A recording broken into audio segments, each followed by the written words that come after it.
All right, it's low. Hello, everybody. Thank y'all for joining us tonight. Tonight, I have a special guest here for you at Crypto Normal Encounters with B Moss. I got Scott Carpenter on the show with me tonight, and I want to thank each and every one of you for showing up for the show. Um, and I want to go ahead and just kind of give a brief shout out to like everybody in the chat. Since I'm already a few minutes late, I'm not going to go through each individual name. Just I want to thank each and every one of you, and I'll probably call you guys out. What I want to do, I'm going to have Scott to share his encounters with us, and I'm going to go and dig in deep with him tonight on these, on his encounters and his experiences. And there's a lot to go into. So if y'all can hold y'all's questions until probably like halfway through the show, or write your questions down. And when you put your questions out there for Scott, make sure you put them in all caps so that they're more noticeable, so that I can notice your questions without having to dig through them. So we're going to go ahead and get started. So Scott, thank you for joining the show tonight, and thank you for coming on the show and You're being my welcome. special guest. I'm Could you glad. can you give everybody a brief bio of yourself and tell us who you are and how you got into your research? Sure. Basically, I guess I'm a former Sasquatch researcher. I got into this 12 years ago, maybe. Uh, had an encounter while fishing. I mean, I had a childhood encounter, but then I had a while fishing in 2008. I had an encounter, and that got my curiosity. Uh, Kind of captured that, and so I started researching and doing just figuring it out on my own with a camera and just wandering around a local recreation area. And then I started up emailing David Pilates, and that led to him extending an invitation to join his group, North American Bigfoot Search. And Okay. I was involved in the DNA study, the Sasquatch genome study, where I collected, I don't know, I sent in about 30 samples, and they ended up using 11 of them in the study. And during my research years up till 2014, 15, um, I had several, I had encounters with them, and I had experiences where they followed me home, and I also had unwanted and unsolicited dogman encounters and other cryptid encounters. And then I I stopped researching probably, and once I realized what they were and what was going on, I stopped researching about 2015. And here in the last couple of years, I've started the Sasquatch Awareness Project and been trying to educate and make people aware of their existence and what's going on with them, and trying to, render assistance and help to those in need, that have are having issues, with the Sasquatch and other cryptids. Mm-hmm. So, Okay. yep. So tell us, like, what was it about that first encounter? Like on your bio, you talked about like how you had went out and you were doing, like whooping sounds, not really expecting anything to show up. Can you go into But that? sure, that yeah, I was fishing on a local lake, and it was a clear, bright morning. It was in June, I believe, May or June, and it was and so I was bass fishing, and it was clear, calm, and very quiet. If you're ever been on the lake in the mornings, sound carries for a long way, and so I made some half-hearted whoops because I'd seen them on some videos. Really wasn't into research or anything. I just did them, and I was kind of embarrassed because I didn't. I was right across the lake was one of these high-end subdivisions. I was like, oh, I hope Mm-hmm. nobody heard me.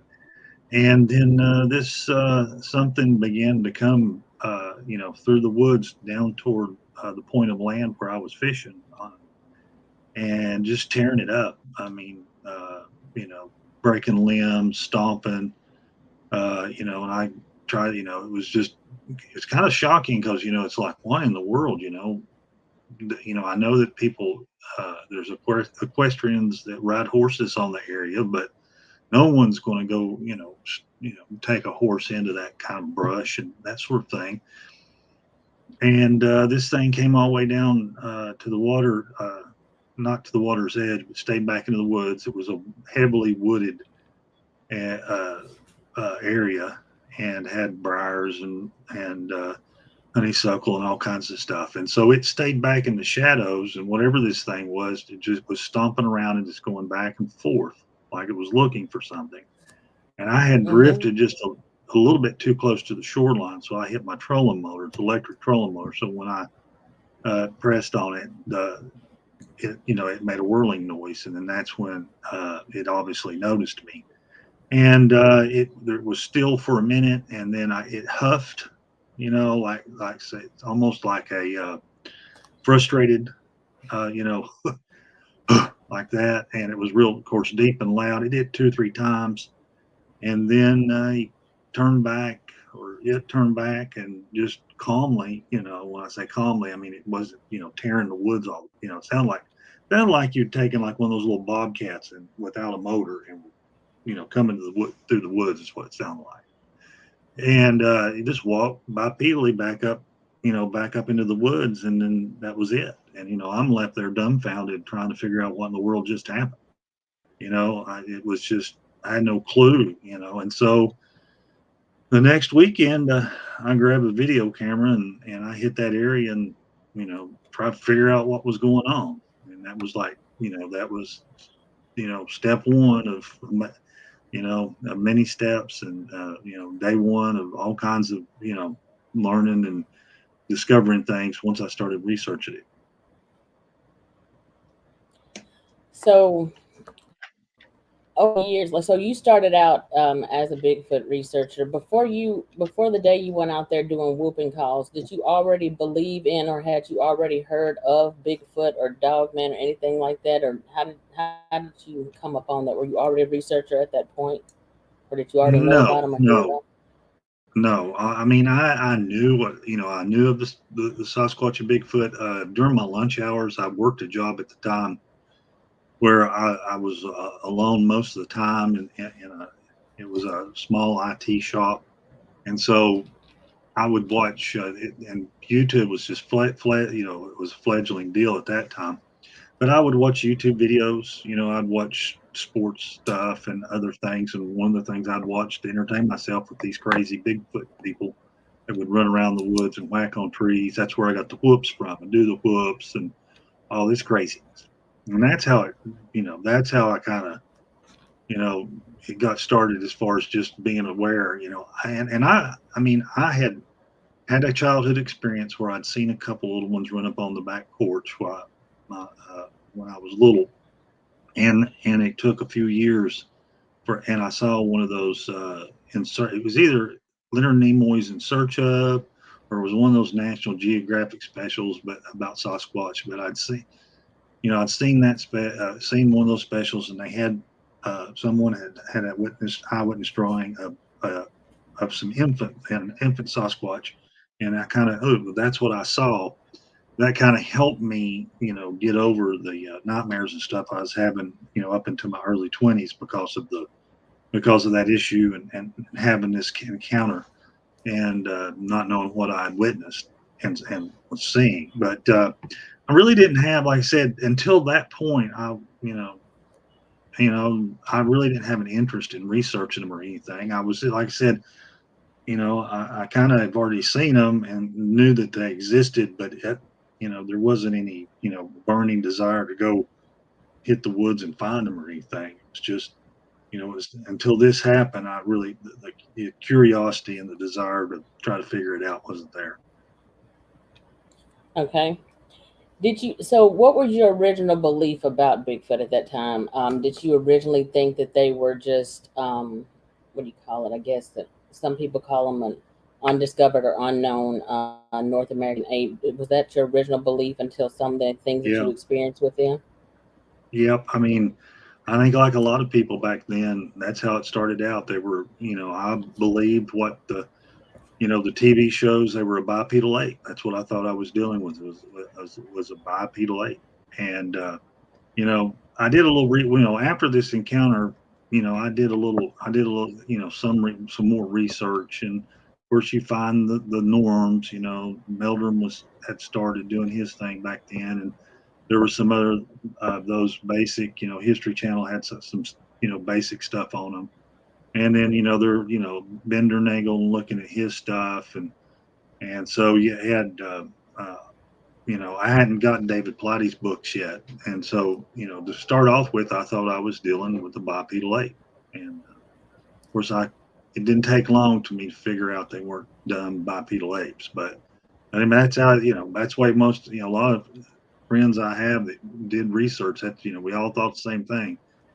We're dealing with a bipedal ape. Stick up a trail camera and put some food in front of it, and we'll wrap this thing up in a couple months. Absolutely. That's not how it works. How long did it take? Because, like, I know when I had you on the show before, like, I was doing my shows in the group at that time. And so when I was doing the shows in the group, I was basically talking about Dogman, but I'm like, now it's bigger than Dogman. And I've heard you say a lot of stuff, and I'm going to stick to one topic at a time. Bigfoot, Dogman, and then the other things that come with them. I've got so many different areas to discuss with you on this. Sure. One thing I wanted to ask about with Bigfoot and Dogman, but Bigfoot, since that was originally what you started with, how long did you said it didn't take you that long before you realized that it wasn't just a regular animal? It wasn't just an unknown North American ape. What were the things that before you started your research? Because I'm sure before you started your research, you saw things that were not what natural predators, natural animals do. What were those things before you got into the DNA study? Okay, well, I had, just started trying to, get like everybody. The goal was to get, some good, footage of them and get some interaction. And I found a place that it looked like a little shelter had been made, and so I started doing I started putting out the food and putting the cameras out, and it didn't take me long to figure out that they knew what the cameras were. They knew how to fool the cameras. In other words, what would happen? And I mean, this is right off. This is like, so I started this in by November, December that first year. I was convinced there were more than just dumb apes, because this is a quick example. So I didn't try to hide the cameras or anything. I just would like lay the candy bars out, put the camera right there. Sometimes I've had multiple cameras and it didn't matter. And so the camera, they knew that these cameras were passive infrared, and they knew that, like, the infrared camera is looking for change. It's not a heat thing. It's just looking for change. And when a change happens, it goes off in that spectrum. And so basically what they would do is, like, they'd either step in front of the camera or they put something in front of the camera. The camera would go off. You'd get this big white out because of the infrared would reflect back into the camera lens.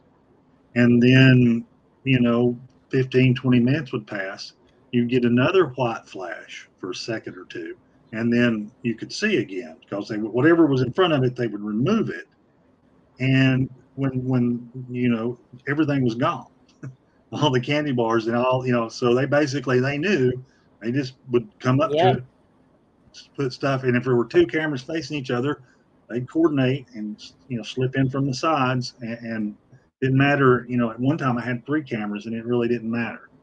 And so that was my first clue that I think these guys are a little bit smarter than them dumb apes. So that, yeah, by then I was realizing I was dealing with something that was, a lot smarter and not, just a dumb animal. Absolutely. Did you ever at any point see them like, and I've never seen Bigfoot, but I've seen Dogman multiple times on the property here where I live at. Well, not here where I live at now, but where I'm on my parents' property here in North Alabama. And I saw them for a period of 6 years. But during the time period after I had my first encounter, I started recording. And as I started recording and taking pictures, I started to notice that at times there were times when I could see, like, maybe the head, neck, and shoulders part of the body, and not able to see the rest of the body, where you should be able to see it below the leaves where there's an opening. It's like, where's the rest of, or seeing cloaking, or seeing what I like to call the predator effect, which it makes them show up kind of like a mirage, or just like if you saw the movie Predator, I've seen them show up like that. Have you witnessed that also, like Yes, invisible yes, I've type seen. of creatures that you can? I've seen Okay. I've seen something. I can't tell you what it was. I just know it. I one time saw something cloaked, like, and very much like you described. It was better than the predator, though. It was much when it stood still, it wasn't moving. You couldn't see it, and the only time I could actually see it is when it would move, and then the distortion would be enough. But then when it would stop, it was almost perfect camouflage. And then I believe I've got one, a Sasquatch in stealth mode, captured on a back trail camera. That's where I stick a camera on my shoulder and film behind me. And it moved like I was walking, and there was no wind, and a decent sized tree limb got pushed out of the way and then let back. And then it got closer to me, and you can kind of see the vague outline. So yeah, I've definitely experienced the cloak.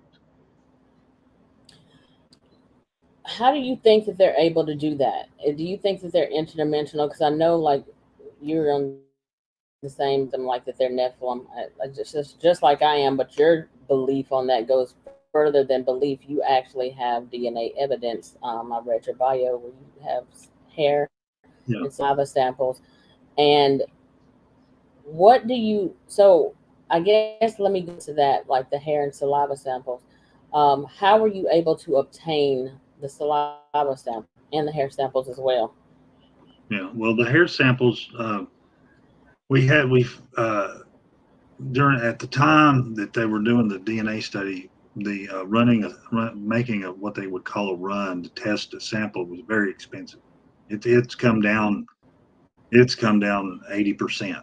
So it's not near as expensive it used to be. But run would cost $10,000, and they had limited funds. So what they would do is they told us, hey, they discovered that the Sasquatch hair, without the skin tag or the follicle, it wouldn't yield a result. And so there's something in the Sasquatch hair, like our hair. If you ran our hair, you could get mitochondrial DNA from it. And, with the Sasquatch hair, it won't do it. So we had to figure out a way to get the hair, and we had to pull it out. And so it started coming up, just came up with the idea to put packing tape, just regular clear packing tape around it, around a tree, with the sticky side out. And then above that, you would put some sort of food or bait. You put like a waiba tree, you'd put an apple or a candy bar, and they would lean up against a tree, or they'd reach in to in the hair hanging down would get caught, and it would pull it out. Or one of my most successful ways of doing it, as far as was actually take during the cold months, was taking bacon grease and smearing it into the bark. And what they would do is lean up against a tree and lick the bacon grease out, off the bark, and then they would grab their chest or belly hair, and then when they back up, it would pull it out. And then and so that was very successful, and that was the main, my main things were the hair samples. And so we did that. I got saliva samples. They from the candy bars. They would bite in the candy bar, and they would like take the whole candy bar and stick it in their mouth and bite. And then they roll and they pull it apart, and they roll. They'd roll the candy bar around in their mouths and spit out the paper, and then they push the other side, and so I'd find one half of the candy bar wrapper mangled, and and chewed, and the other half would pretty much, you could tell it would still be intact and just thrown on the ground. So those were the two main ways that you know I got the hair samples.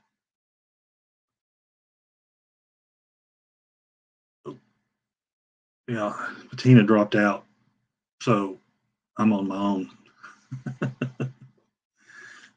But you know, as far as their cloaking ability, I know she'd asked the question, you know, about how I think they cloak.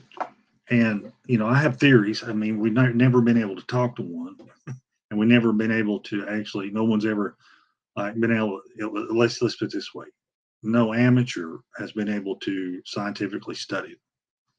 I'm pretty sure that the feds and military and some, you know, other organizations have studied them quite extensively. But as far as you know, what I'm thinking is I'm thinking they use infrasound in some manner in order to uh, tune the water vapor around them and cause a prism effect. Because you can, you know, if you know the frequencies of things, you can do quite a bit of manipulation. And so I think part of it, it could be that they can use infrasound to cause a cloaking effect and bend the light away from them. And plus, they also have their hair is they have like clear hair that bends light that looks like I mean MK Davis had some close-ups of it, like they will have brown or black hair, and then every third or fourth hair will be a clear hair. And when you shine the light on it, you know, it breaks it out into the the color spectrum. So it could be a combination.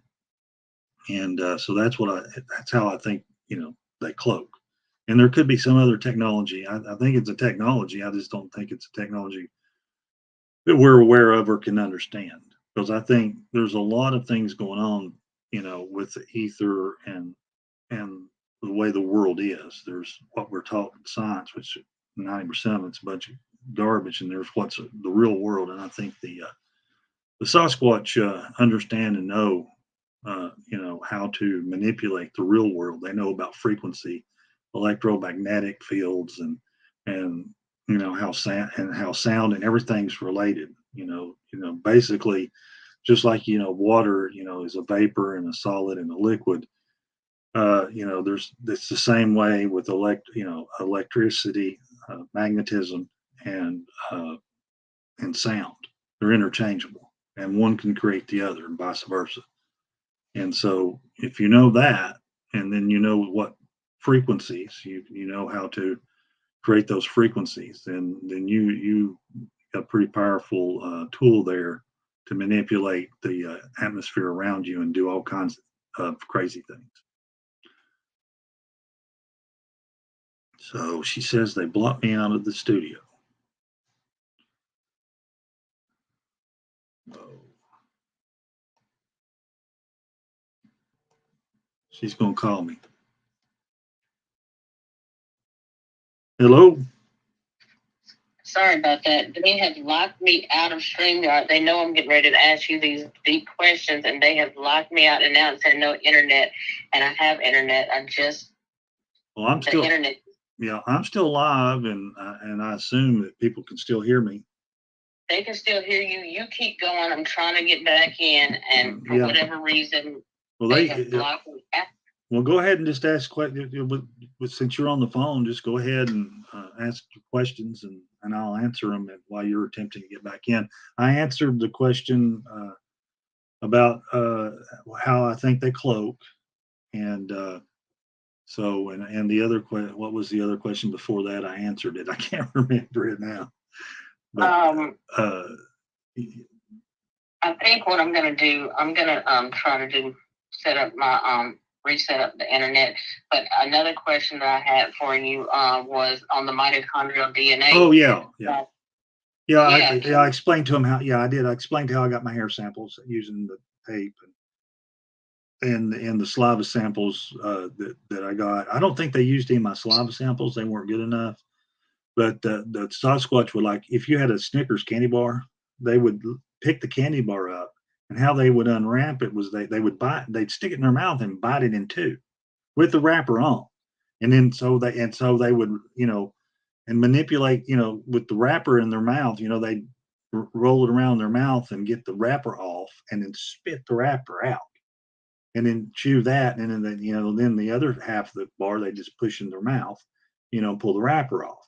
And so I would find on the ground the part, the wrapper that, been chewed up, mangled and nasty, and laying on the ground.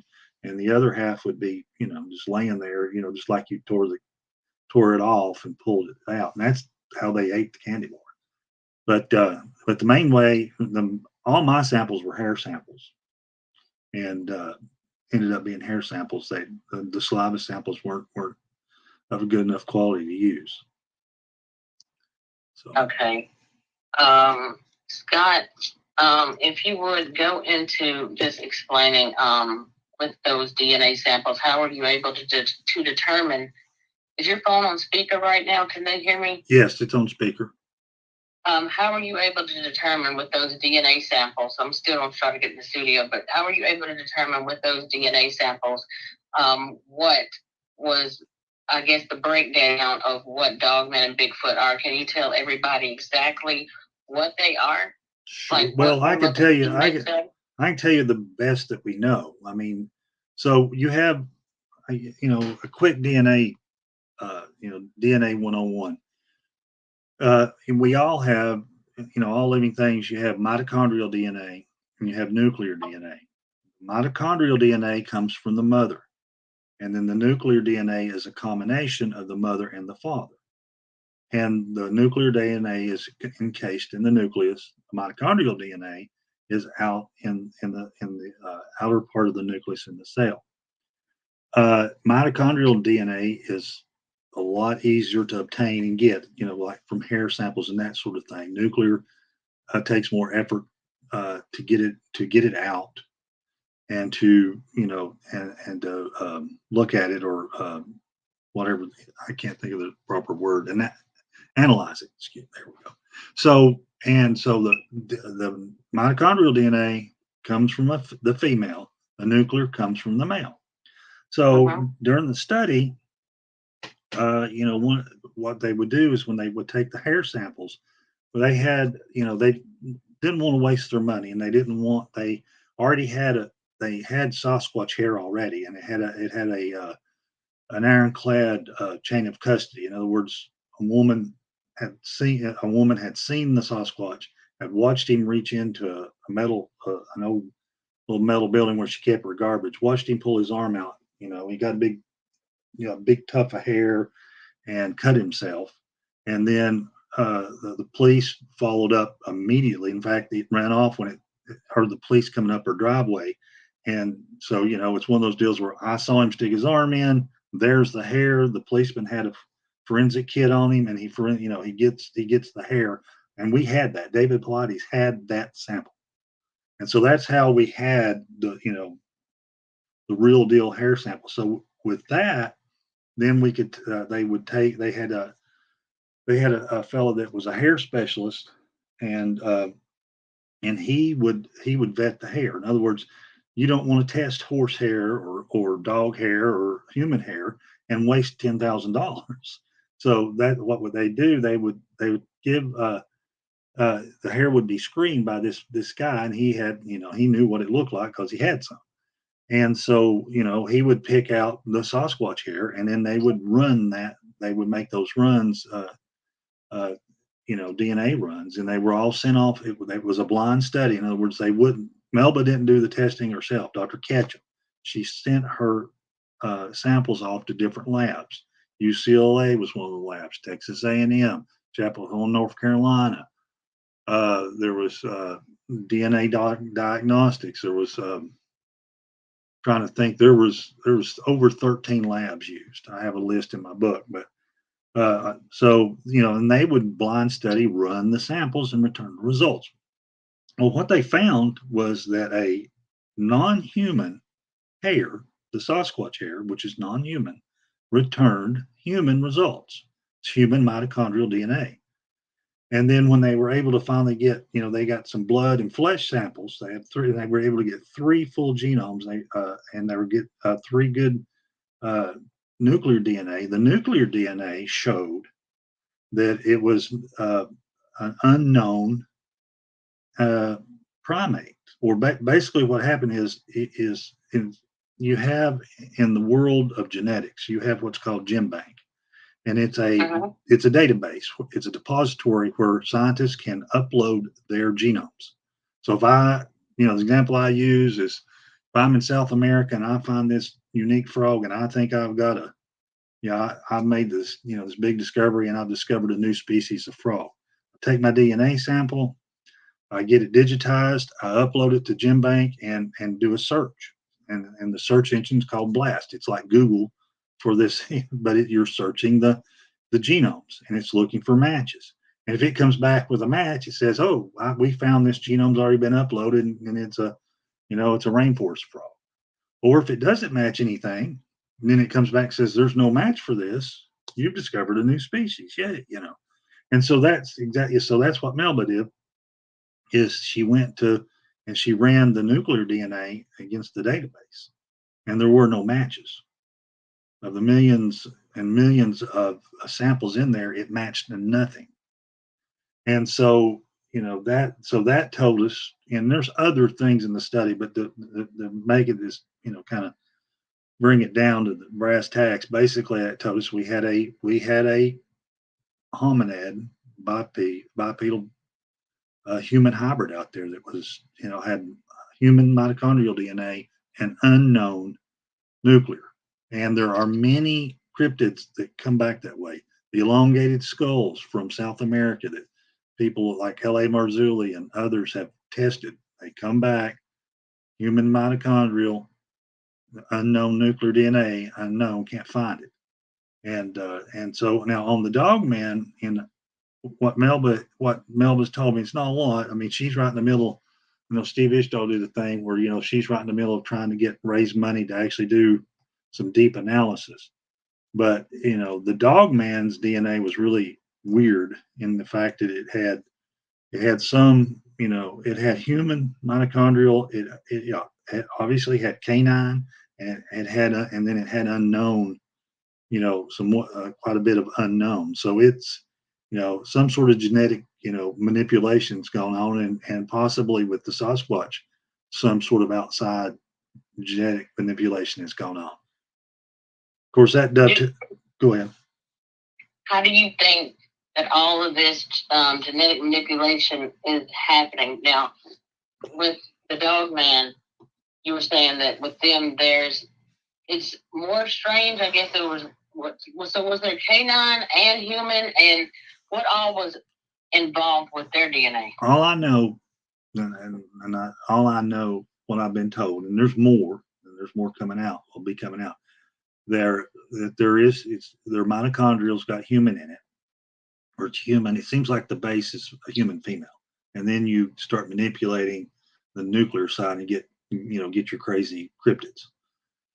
And so and it has canine, and then it has and then unknown, and I think it has other DNA, but it just don't. Melba didn't really get into it with me in discussions. This has been 3 or 4 years ago, and this was a couple during the Sasquatch genome study. People, mistakenly in their hair traps got some dogman, hair, and so she was getting these weird results. She put that hair aside because that wasn't the project they were working with. And I think Mary Green had one, to be honest with you. And so, but yeah, I wish I had more information, but but that's all I know is that it is it does have human in it. Of course, it does have canine, and like I said, it has quite a bit of unknown nuclear DNA as well. Unknown nuclear DNA. That's right. In other words, the male side, what the father, is unknown. And go ahead. Go ahead. No, I was going to say, if you want to get into one of the reasons I think they're Nephilim, this fits with my Nephilim theory, because what a Nephilim is basically what happened is Genesis 6 and in the book of Enoch and Jasher and some of the other books. Basically, what happened is the fallen angels decided to procreate, which they were told specifically not to. And there would be a massive punishment, a horrible punishment if they did. but they did anyway. They wanted to have children. And, the Bible terms are, a lot of people think it was genetic manipulation. And I'm of the belief that there was genetic manipulation and they taught it. But I think they left their first estate. They modified their, their appearance and they came down to our level, so to speak, and married and, through normal copulation, had offspring. And these offspring were half angel and half human. Of course, the human, the mother was human, and the father, of course, here's your unknown nuclear. And the first generation were giants. I mean, 40, 60, 80 feet tall, some think even bigger.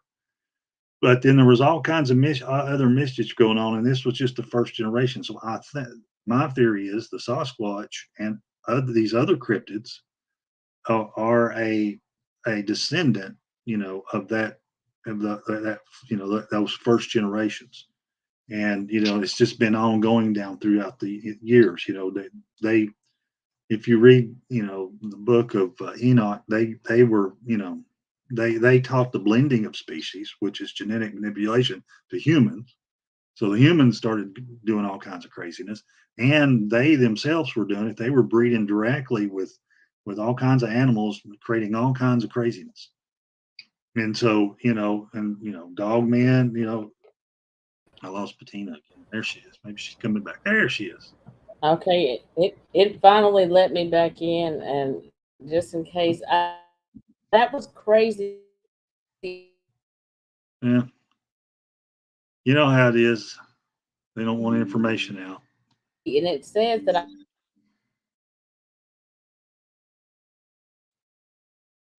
You're froze, but there you go.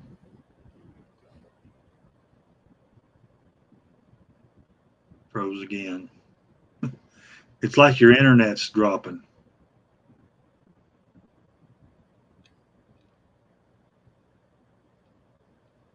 Can you hear me? Oops, she's calling back. We may have a reverb here. Can you hear me? They don't want this information out there because they know I'm going to ask you a lot of the deep questions that a lot of people aren't asking. Sure.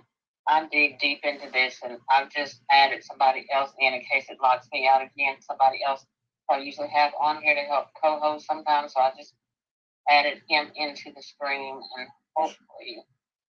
But yes, Scott. So go ahead with what you were saying. So this genetic manipulation, was going on, and then that's where I think the Sasquatch, that they're a descendant of that original Nephilim, many years, several thousand years, because and that's just the DNA from just looking at the DNA, and that is a clue. And the other things were their abilities. When I started looking in the Bible, so I'm trying to figure out, they can do all these things. They can cloak. They can cause people to, lose their memory. They can cause people to, they can do the fight or flight. Are you back? Okay. Yeah. I'm back on here now. I added in. If it knocks me out again, I'll just stay off. But I brought Chris in. He helps me co-host sometimes. So hopefully it won't cut me out again. If it does, then I'll just do it behind the scenes. But this is by design. This is the second time this has happened when somebody's sharing deep information like this. They don't want this out. But keep going where you left off, Scott. Sure. So I gotta remind myself where I was. So genetic manipulation and the multiple, and we get down to why I think they're angels, or not angels, but the offspring of angels. The Nephilim. They have angelic-like abilities, from the cloaking to the fight or flight ability to make you to the missing time. If you start looking at angelic abilities and what they could do to people, and you look at what the Sasquatch can do, a lot of it lines up. When they went and got Paul out of the prison, that they basically caused the guards to, they just switched them off, and they were able, he was cloaked. They literally walked by people and they couldn't see them.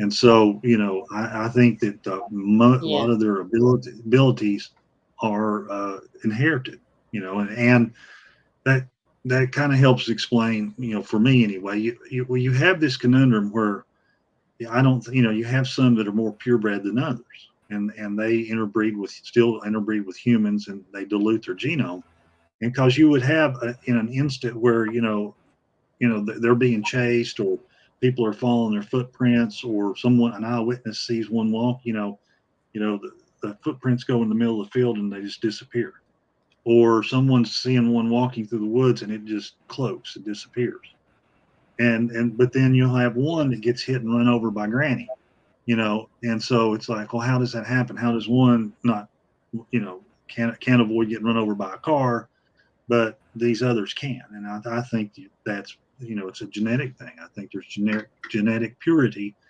and the ones that are more purebred have more abilities. And I think that their abilities vary. And since they're genetic, some have one, just like humans. Some of us are real smart and some of us aren't. Some of us have aptitude to play sports. Some of us don't. Some of us, are quick-witted. Some of us aren't. Some of us can sing. Some of us can dance. And I don't think it's any different for the Sasquatch. It's just their subset of abilities. It has to do with cloaking and, infrasound and, opening or closing portals, whatever it is, and then, so that's kind of how I see that, with the Sasquatch. So, and then the kicker for me, what seals the deal for me is the fact that they will honor rebuking.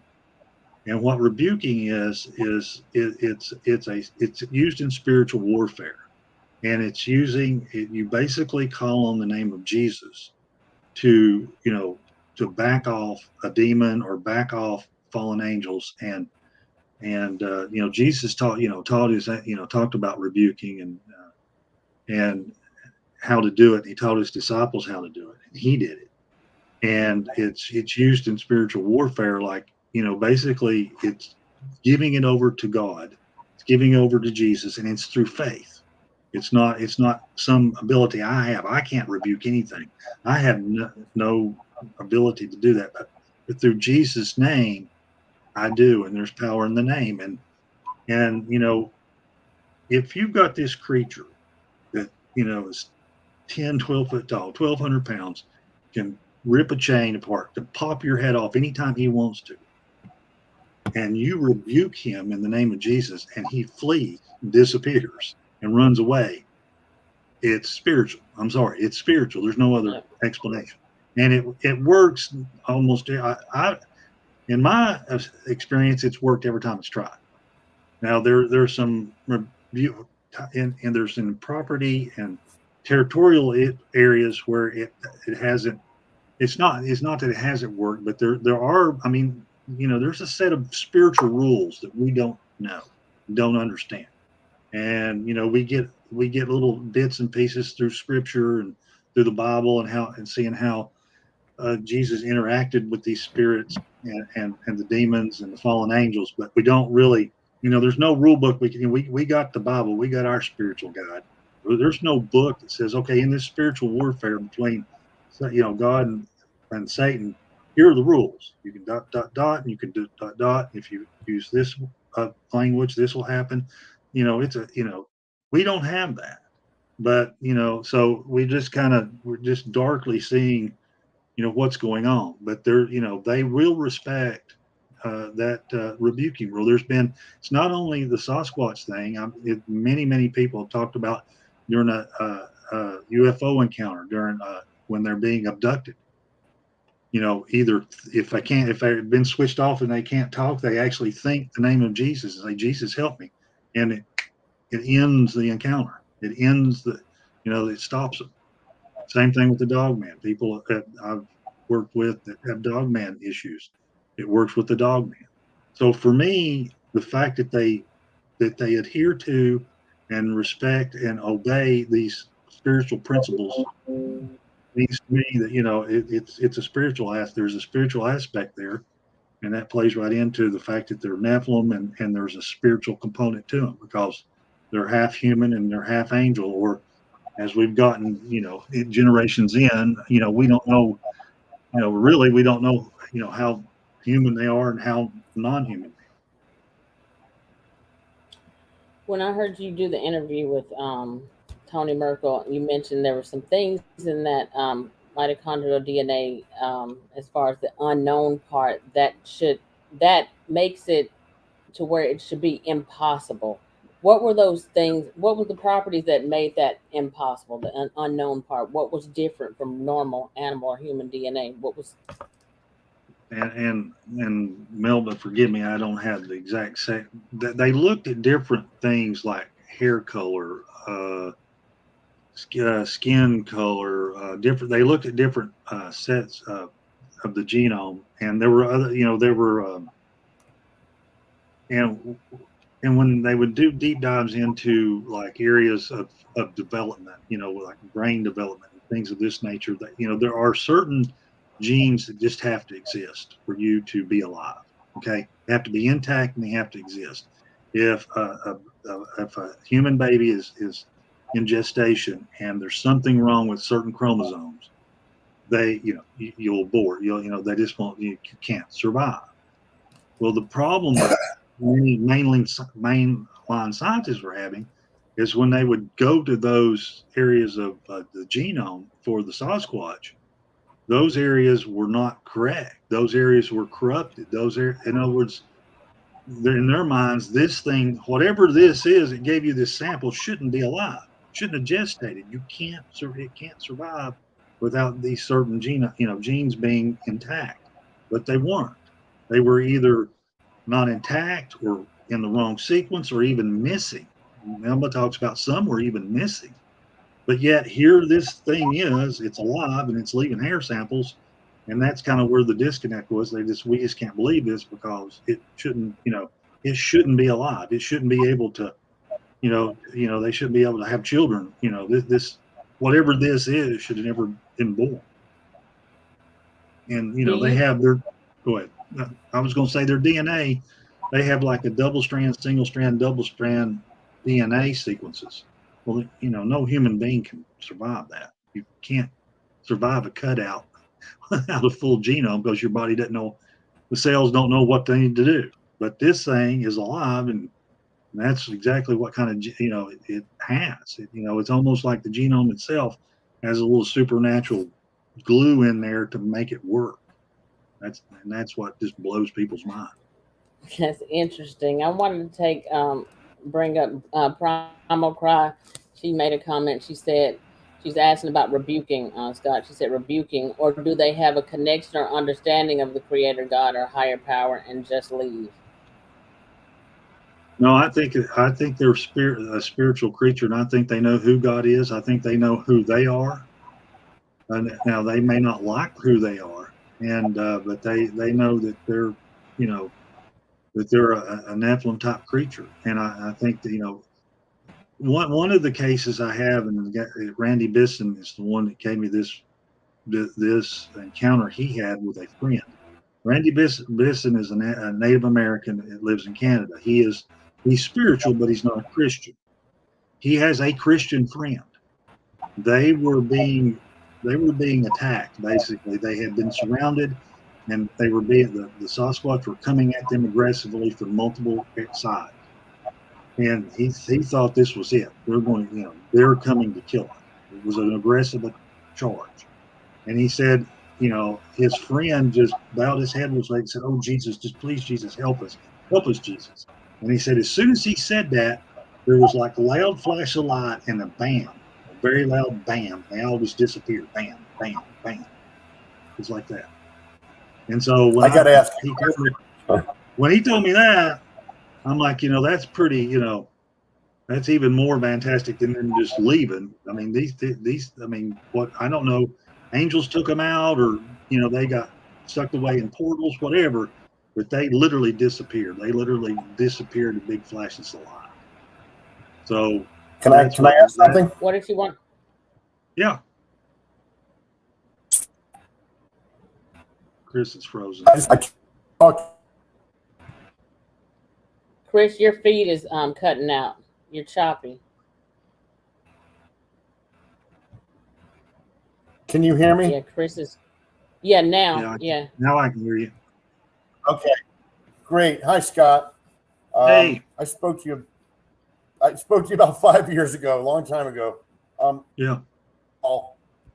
I followed you for ever since.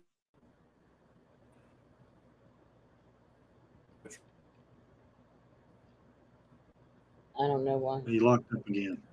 Yeah, he's Chris. You need to refresh your Wi-Fi or something like that. It's cut you out again. And I don't know what it is tonight. I think it's because, like, Chris is one of the people I have on here a lot of times. He asks a lot of the deep questions too. And tonight, this is the second time. When I had Lance Hightower on the show, we were talking about some of the deeper things on the show, as far as the cover-ups and stuff like that that are involved, and what to do if what you should do if these things occur or targeted by these powers that be, the people who show up, what you should do in those cases. And right now, this is the second time this has happened. It took over my computer tonight. I had Wi-Fi. It was showing that I had an excellent connection, but at the same time, it said no internet, and it wouldn't let me back in. But I have a lot of questions here. I wanted to mention what you're saying about rebuking. I do agree with that. During the encounters that I had, I didn't have any times where I felt fearful, but I knew that they were not normal, and I don't know. I just don't feel like they're natural animal. I've seen them do too many weird things. As far as a cloak, I think that they even have the ability to go completely invisible. One thing that you mentioned before, Scott, too, was that you feel like they have different, not all of them have the exact same abilities. I've heard of different encounters where some of them were able to be taken out with bullets, and some where it seemed like it was just like a bee sting. It had no effect on them at all. Some were the ones that will hide behind trees, as opposed to, I had a person that asked me one time, why would they hide behind trees or shrubbery or anything like that? If all they need to do was cloak, why would they do that? And it just made me realize, and it made me think maybe all of them can't do that. I thought, Yeah. okay, maybe they don't all have the same abilities. Yeah. And that's exactly what I think. I mean, I've seen it with my own eyes. I've seen some cloak, and I've seen others just hide. Now, I guess here's where I believe that the Sasquatch are extremely intelligent, if not even more intelligent than we are. They know who we are. They know who they are. They know who God is. They know the whole system. They know the whole dichotomy. A lot of people want to, maybe they're a simpler human being or what. No, that's just that. To me, in my mind, that's a ruse. They are intelligent enough to kind of know what their place is in folklore and in modern culture, and they take advantage of it. The whooping and the silliness.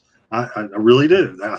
I believe they take that, and I've had some anecdotal evidence and some direct evidence with me just telling them, I'm done. I don't believe it. Stop it. And it stopped. They were doing the whooping crap and all that. And I said, nah, you can sell that to Moneymaker and the rest of the crowd. I'm not buying it. You're not that simple, And when I said that out loud, it just stopped.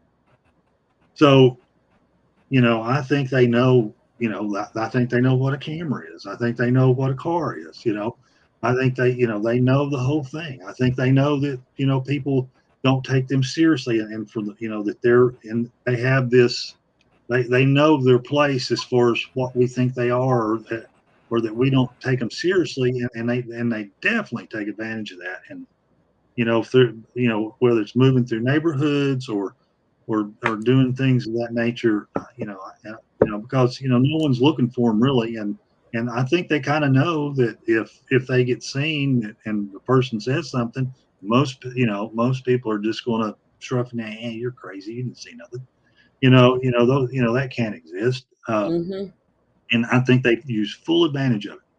I mean, I think they come into my town. I got my little town, here in East Tennessee, and they dumpster dive, and they they stay in these abandoned buildings and they move in and out at will. And I think they're perfectly aware if a policeman sees them. Look, they know the policeman's not going to call it in. I got a 7-foot Sasquatch over here in an Applebee's Yep. dumpster. So the policeman's just going to he's not even going to call it in. He's just probably flashes lights or hit the horn. It runs off and he goes about his night like nothing ever happened. I mean, there's no doubt in my mind that happens, and it happens multiple times. I mean, it happened. My power just almost went out. Oh, good. So I guess if I can't get you, they're going to get me. But they keep doing it to all of us tonight. They've knocked Chris out several times. I have never had this type of a problem with my connection ever. And I keep adding you in case it cuts me out again because there's no reason for it. I wanted to ask real quick, Scott, do you think that there's a protocol for within the government or within the powers that be or these secret alphabet agencies that come in as far as when a dogman or Bigfoot has attacked somebody or have been killed? Do you think that there's a protocol within law enforcement and the state parks and to cover this stuff up? Do you think that they've already been prepared for this in advance and they know there's some type of code for this? Is that what's going on? Yeah, I think the federal government, the Park Service has known about their existence since the 50s, maybe before then, and they've been dealing with them since then. And who knows? I mean, I've got a theory that the Native Americans considered them to be a tribe, and we history, so much of history is just garbage and been rewritten, and we really don't know what happened.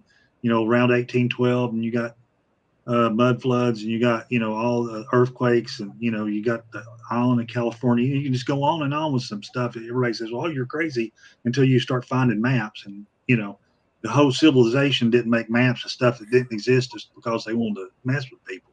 No, if they didn't make accurate maps, they were going to not be able to sell or have any trade, and so in the bigger picture, I don't know what, if anything, they tell us is real.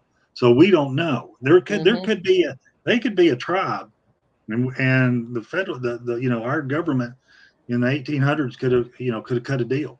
Say, look, here's where you can live and stay hidden. If something happens, we'll deal with the rogues, and we'll deal with the accidents. And we want to keep you secret. We don't, your existence is just too much for what, it goes way too much against what we're trying to do in our little misinformation campaign over here. So we just, so it could be that, but said all that to come back around that, yes, I mean, there's 2 instances I'm personally aware of where deathbed confessions, Green Berets, one in Texas, one in North Carolina, a few years apart, and they both basically said the same thing. You got a scenario where in upper New York, a small town, people start going missing. The local sheriff finds a pile of human bones, gnawed up and just crunched up and thrown in. So the first thing they think, we got a serial killer or whatever. So they call the FBI. And when the FBI shows up, they know what's going on. And so the FBI makes the phone call to the military. Military has the unit. They come in with the sophisticated gear. They have the FLIR. And if these things manifest or these things have gone, cannibalistic and are in our realm, and they can get to them, they have the ability to take them out and kill them. And that's what they do. And then the cover story is, this was a cult or whatever, or they just, but they take care of the rogue group. And now, it's my understanding that it's not, we don't always, we may prevail, but people get killed. They're not impervious. You have to blow their heads off. That's the thing. It's, it goes back to the Highlander and having to cut their heads off. I think there has some of all these things, start tying in together. But yeah, it's you have to cut their heads off. You have to shoot high, and that's what they do. And in this, and basically that scenario had played out in two different areas of the country, in two different families, where the guys are on their deathbed and they think it's important enough. They've sworn an oath, and they take their oath very seriously, and they're sworn to secrecy. And I'm former military. I have a top secret clearance, and so I take my, there's things I can't talk about still. But these guys were like, look, I'm on my deathbed. This is something that people need to know, because it's not, it's a threat. And so they tell their family, this is what we did, and the family members told us, then kind of reported to us. But yeah, we've always wanted, me and Dave Pilates have always kidded around. We said, hey, let's call in, a Sasquatch got run over by a car, and just see who shows up. But the problem with that is, we'll get J6'd and you'll never see us again. They'll put us in a prison somewhere and we'll just disappear. So, Well, I have a question. I want to know, how do you think, Scott, how do you think that these agencies, whoever they are, how do you think that they are usually able to show up when either a person or a dogman has been killed, or Bigfoot has been killed, or there's been an attack? How are they able to show up like that a lot of the times when they haven't? They have protocol. When they have called them on the scene. I think the FBI, I think the protocol probably starts at the FBI, because right now most law enforcement is taught and told, depending on what type of crime scene you have, right, who you call. Mm-hmm. And when you start getting into serial killers, or satanic type of murders, that usually gets bumped up. And the FBI is monitoring, and they can come in anytime they want to, and they have, and they do. Everybody says, well, that's the federal. No, there's been. How do they know when to show up? Yeah, well, I think they're monitoring. I think they're monitoring, and I think, and it's just natural. It's just like if you found human remains that have obviously been, cannibalized, eaten, and you're a small town sheriff, you may go to your state level, like we have Tennessee Bureau of Investigation. You may go to state level, and they probably have, in my opinion, they probably have the protocols. If you find this, call these people. And so it just goes up the chain. And then once it gets to a certain level, these people know what it is and know what's going on, and it just moves right up the chain. I know, I'm sure there's protocol. But there's just too many times where people have reported, hitting these things or having a run-in with them, and then the feds show up, and it's either the Fed, it's either some three-letter agency, or it's the military. It just depends on who gets sent out, and their job is to put it in a black bag and get it out of there. And at the end of the day, I don't know if it's the smoking man or whoever gets it. That's a X-Files reference, but somebody, the job is to do whatever, squelch it. I'm sure DARPA, I'm sure they already have living specimens, because if and they really want that DNA out of these guys, because if you could make a super soldier that can do what they can do, then and don't fool yourself. That research has been going and is still going. So yeah, I think there's definitely a protocol. Okay, so Chris dropped off.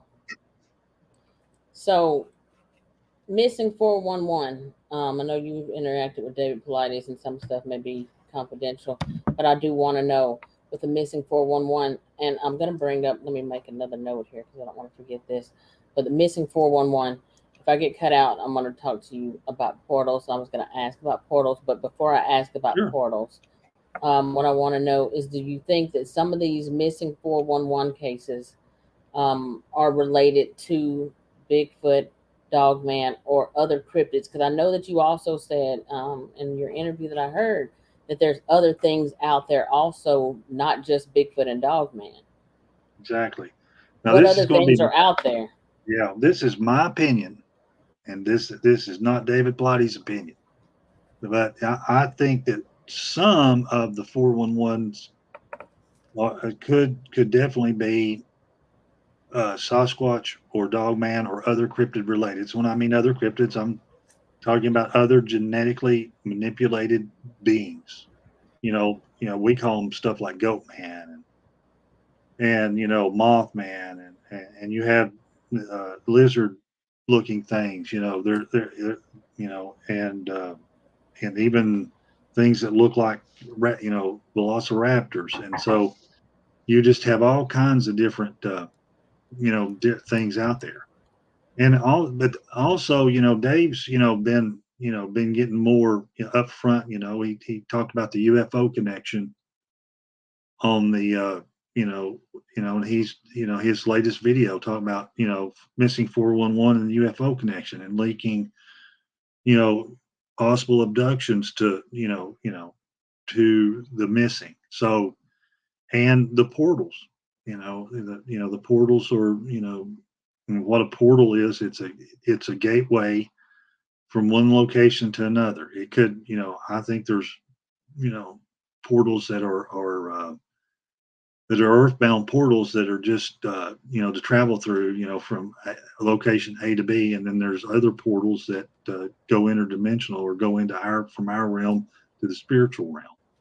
And the military is, as Dave has even said on his, his channel many times, and his contacts, the military is extremely interested in the portal technology, how to open them, how to keep them open, how to direct them.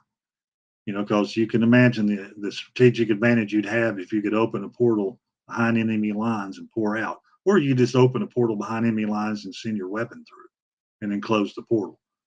So the portal is the end all be all of strategic, of a strategic advantage, and so the military is very interested in studying them and how you open them, how you keep them open, and how you direct them.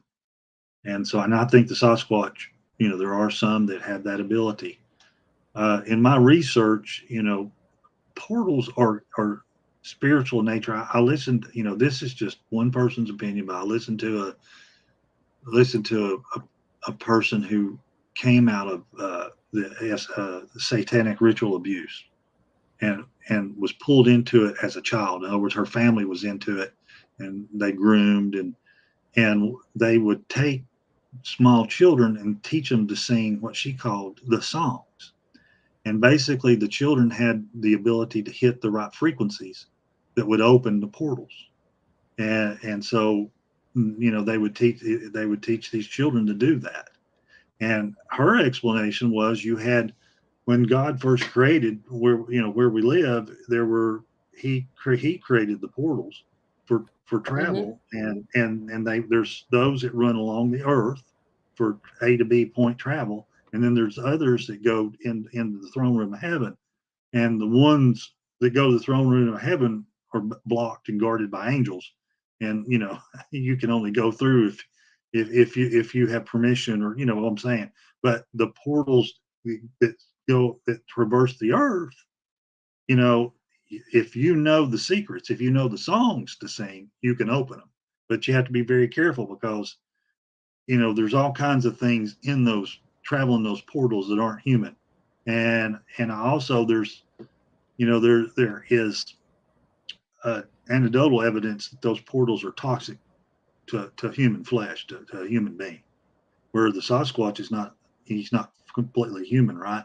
He's half spiritual, half human. And so he has the ability to travel through those portals without it being detrimental. But,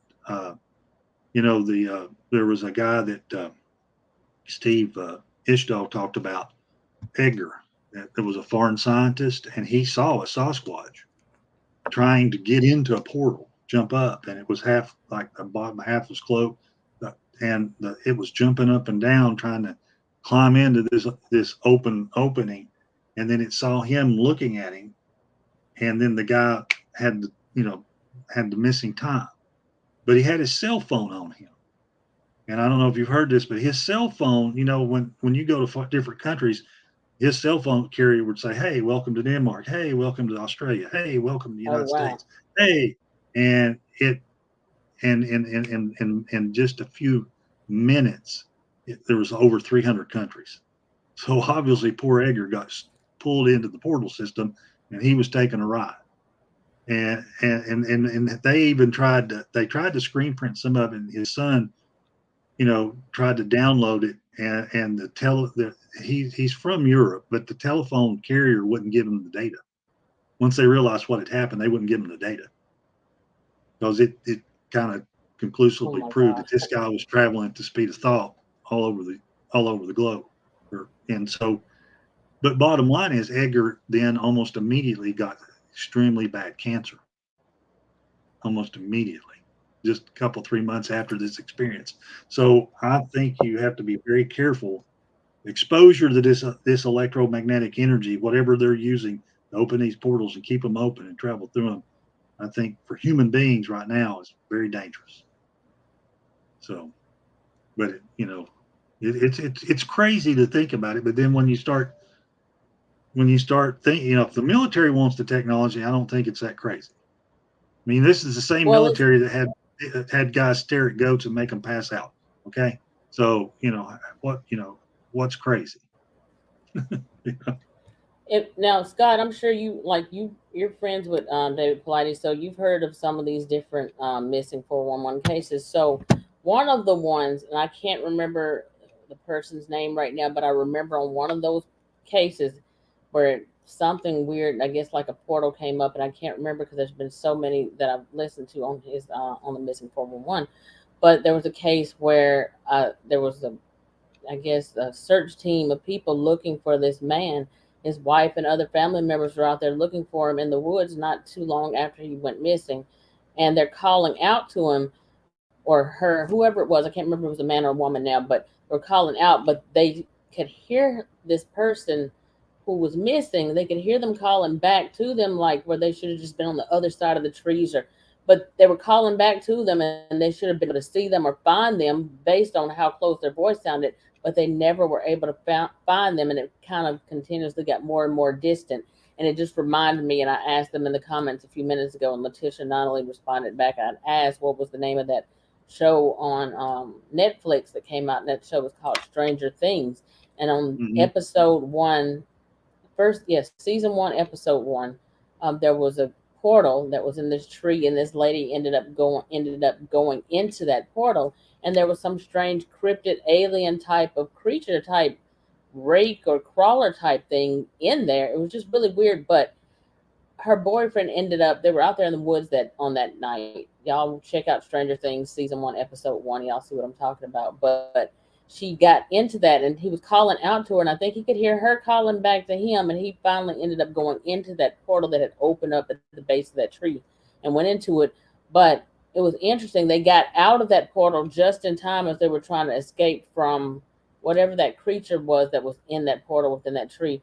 But I've heard people say that if you don't get you have to get out of the portal in time before it closes. Do you think that there's portals just at different ley lines or different points or whatever? Do you think that they're everywhere we go? I mean, what do you think about this? I think there are two types of portals. I think there are the static portals that are different on ley lines and different things, and then I think are the ones that can be directional and can be temporary, and you just have to know how to open them and close them. Because this lady that got interviewed said they were using them as a weapon. In other words, they were having them open portals in foreign countries, in leadership areas, so they could listen into conversations. So they could direct the portal opening to a different location, geographic location.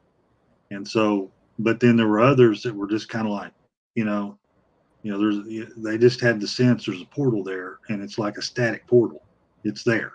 It's always there, and but unfortunately, everything else knows it's there too. So you have to be careful because these. So my understanding is these static portals are a little bit easier to deal with than actually creating a portal where from your location to a location wherever you want it to open. That's the true science, or that's the it's the art of being able to manipulate and use these things, is having that ability, is to being able to. And I don't know how you do it. I just that's what Is that somewhat similar, Scott, to like I don't know if you're familiar with the Philadelphia experiment, something like that? Yeah, I mean, yeah, it's something like that. They were trying to be directional with it. They were trying to make it. Well, what they were trying to do was make it cloak using an electromagnetic field, and what they did is they did the Tesla effect where they used the wrong frequency, and I don't know if you're aware what Tesla. Well, there's the Hutchinson effect, and what the Hutchinson guy did is he created a static field, and then he crossed radio waves inside that field, and when he would cross certain microwaves, and then a solid object would be where the two waves cross, the the molecular structure would begin to degrade, and things would become, lead would become moldable and start bubbling. Well, I think that's what happened in the Philadelphia experiment. They were trying to use this technology to make it cloak, and the rumor is they did the wrong thing with the wrong waves, and it made the deck become lose its structural integrity, and people just literally started people, when they rematerialized the thing, people were stuck into the steel, because they bonded with the atoms of the steel. It's crazy, but that's and so that's what that was about. So I got so many different things, y'all. We're an hour and a half, y'all. If y'all want to get y'all's questions in, because I got more questions for them. If y'all don't, y'all get y'all's questions in, put them in all caps. Y'all put y'all's questions in all caps, because we're gonna get ready to shut it down in about another 30 minutes or so. We usually go about 2 hours or so. Hold on. Forrest said this guy. Forrest said, "I'll have to bet that this political criminal cabal is messing with your connections because you have Scott as a guest. They don't like Scott sharing the truth." And I agree. What do you think, Scott? Has this ever happened when you've been on a live before? The host or anybody or you got continuously cut out? Every now and then, it just depends. Sometimes I've been on other shows where when we get into touchy subjects, things get weird, and the thing about it is I don't have you say, well, you have proof of some of this. Well, some of it I do, and some of it I don't. Some of it's my opinion or an educated, opinion based on my observations. But obviously, if you're not over the target, you're not catching flack, and you're not and by telling people the truth, then I hope my thing is don't believe me, don't believe me. Go do your own research. Go look this stuff up. If I'm saying something about portals or electromagnetic fields, go look it up. Do your own research. Codify that what I'm saying. Don't believe me. Go do your own research. Because I'm no expert, and we all have our different opinions, and our where we come from and what we've been exposed to kind of mold how we're looking at things, and other people may look at things differently. But yeah, anything I say tonight, everything I say tonight, go research it and look it up. I think you'll be surprised what you find. And I think that's the danger they don't want. You don't want someone who's awake and aware, because the Fed, these people, the cabal, whatever you want to call them, the satanic, they already know all this. They're clued in. They're in league with Satan, in my humble opinion. They're on the payroll. So, that's where the orders are coming from. Everybody wants to know, well, who, we always use those phrases, them and they, and well, they're watching us, or, they shut it down, or they did this. Well, they is Satan and his fallen angels. They're at the top of the pyramid. And then human beings are down here as useful idiots, basically. All the world leaders and all these people that think they're something are just useful idiots, taking orders. So, that's why, people think, well, it's just so connected. It just makes, how is this all connected? It just seems like, just and it's all connected because it all has, the power structure. And if you start talking about this stuff, you're giving clues to what's going on, what's really going on. Because I think, Absolutely. what I'm saying, you know, all this stuff going, what we see now is all info op, misinformation and all that. And when you start getting closer to what's really going on, they don't like awake people. Awake people are dangerous. They don't, and they don't like people that ask. Because like a lot of times, like I've noticed, like people go on shows and they don't ask some of the deeper questions they should be asking. And I don't know if they just don't think about. I think about all this stuff on a deeper level, because for me, it's just wanting to get on a show and interview eyewitnesses and guests for the purposes of entertainment. It's beyond that, because for those of us who are Christian or who want it to make sense, none of this stuff is just happening just for the sake of just happenstance. It's ramping up and it's getting at a deeper level. And for those of us who are in this or who have experienced these cryptids, especially because you are somebody who you go out. Do you still go out into the woods? Do you still, I don't know if you hunt or you fish, or you still go out into the woods Yeah. on a regular basis? Do Yeah, you still feel I hunt. comfortable enough to go out there? Yeah. I go out. I mean, I pray up and trust the Lord's going to protect me, because the way I look at it as a Christian, I'm appointed once to die, and God knows when that is, and not until that time, not He's going to protect me. If it's not my time to die, they can nuke me, they can there's nothing they can do to get me. But when my time comes, it comes, and so that's how I look at it.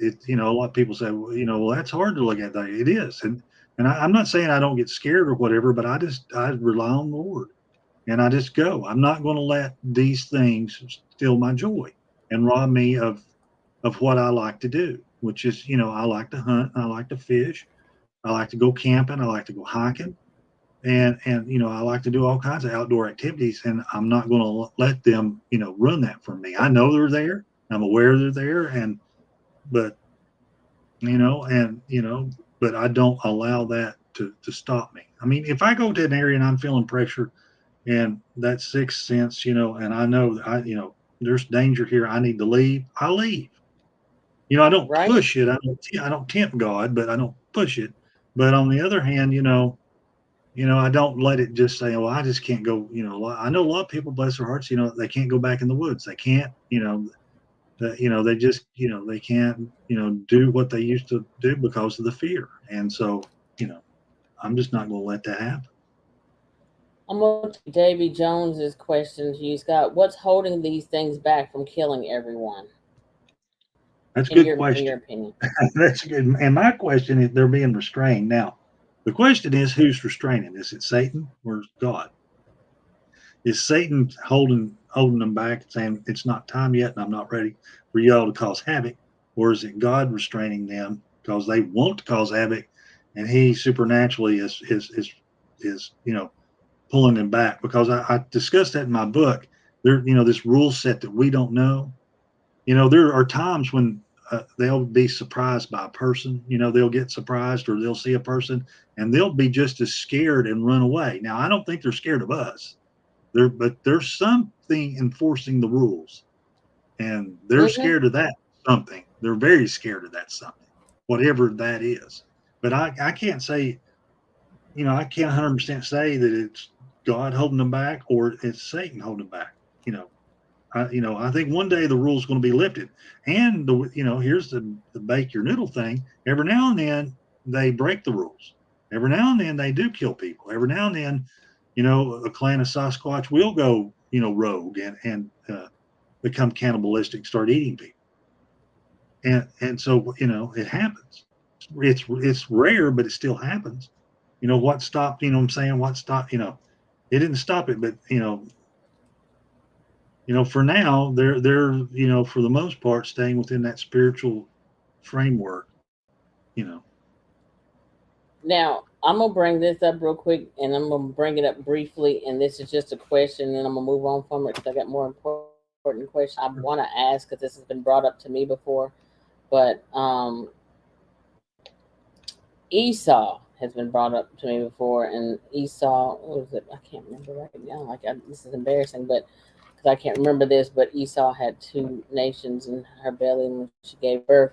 But Esau was the one that was covered with red hair, and he, I think, ended up going off into the wilderness and being a wild man of the woods. Have you heard that scripture before in the Yeah, I've Bible? heard And that.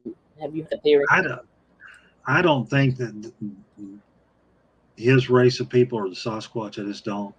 I mean, they could, they could be, but I don't see that. But that is that's a viable theory, and I've heard it before, and so, uh, you know, and I mean, if you do research, you'll find, like in the 15s, 14, 1300s, you'll find depictions of races of hairy people covered in hair.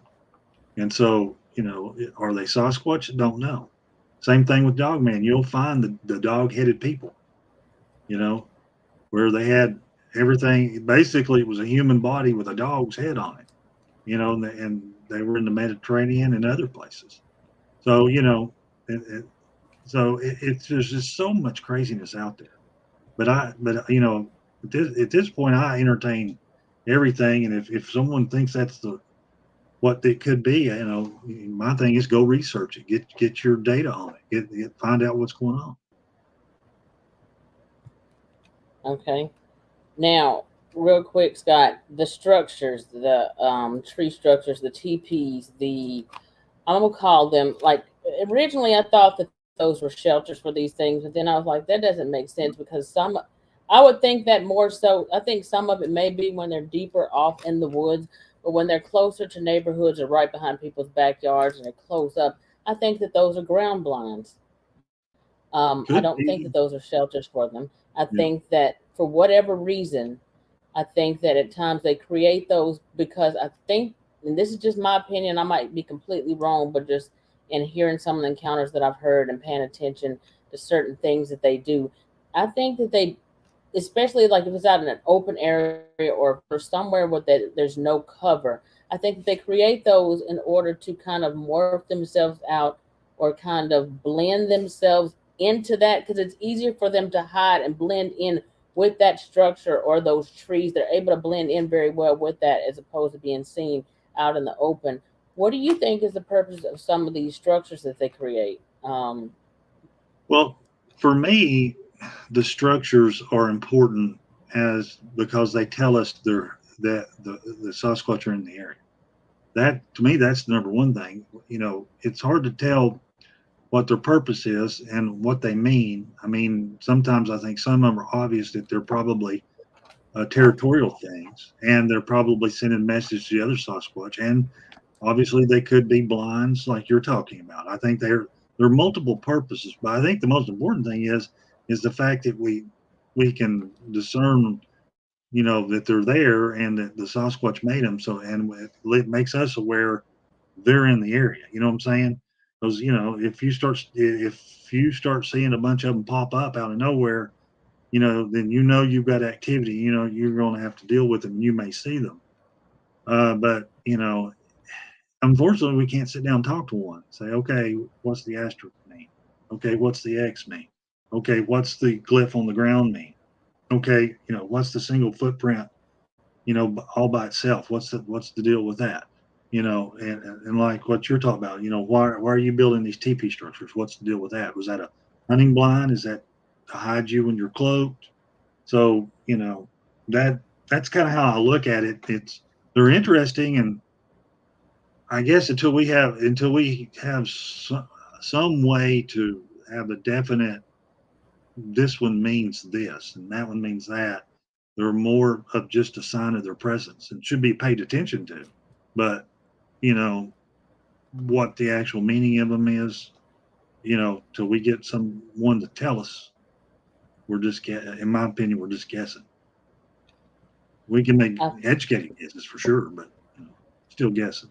I, I feel like, Scott, when it comes down to these creatures, I feel like the fact that they're able to cloak and go invisible, the fact that they're able to do all these things, we're at an unfair disadvantage. And I think that I do know that there's cases where people have been killed. There's cases where they only, from my experience with dogmen, they watch from a distance. But I've heard several different, multiple encounters where they've killed people, multiple encounters. And I don't know, but I'm gonna assume that for whatever reason that our guardian angels are around at that time, or God has certain ones of us covered, or they can see something in us that lets them know that we're off limits. I don't know what it is, but I do feel like that some of us have a special gift, whether you want to call it discernment of spirits or whatever you want to call it. But I did ask for that back in 2010, but I actually asked at that time, God, I want discernment of spirits, but I don't want to be able to see them. But God decided otherwise, because I didn't want to see them, because this goes over into other stuff when it comes to sleep paralysis, or some people have alien abductions, or like visitations or stuff like that, and different things. This all is just not one subject. When you look at it, it's a greater picture, because all of these things all are kind of intertwined. You have a Exactly. lot of have you I mean, I'm just going to ask you this for yourself personally. You are a person who's seen Bigfoot and Dogman. Have you also had UFO sightings or experience with aliens or anything like that? I've had UFO sightings, and in one of my videos, I was able to capture at the same time I was having a a Bigfoot encounter. There was a what you would call a gray alien, uh, peeking out from behind a tree. What's that all about? But it was there. I've got alien type looking beings on my trail cams. In my research, about 25% of the Sasquatch sightings have a UFO involved, and it vice versa. So the MUFON people don't like that, and it pains them to admit that, because we're the redhead stepchild of the cryptid, or this community, if you want to call us that. But they're more highbrow than we are, but it's true. You know, there's people, say, hey, I saw this UFO, it flew into the woods, and then 5 minutes later, I saw a Sasquatch run across the field. Hey, I saw a UFO land, Sasquatch ran out of it, ran into the woods. There were orbs of light right before I saw the Sasquatch, or after I had the Yep. encounter, I saw an orb of light. There's abduction encounters where the eyewitness says the UFO was being piloted by a Sasquatch.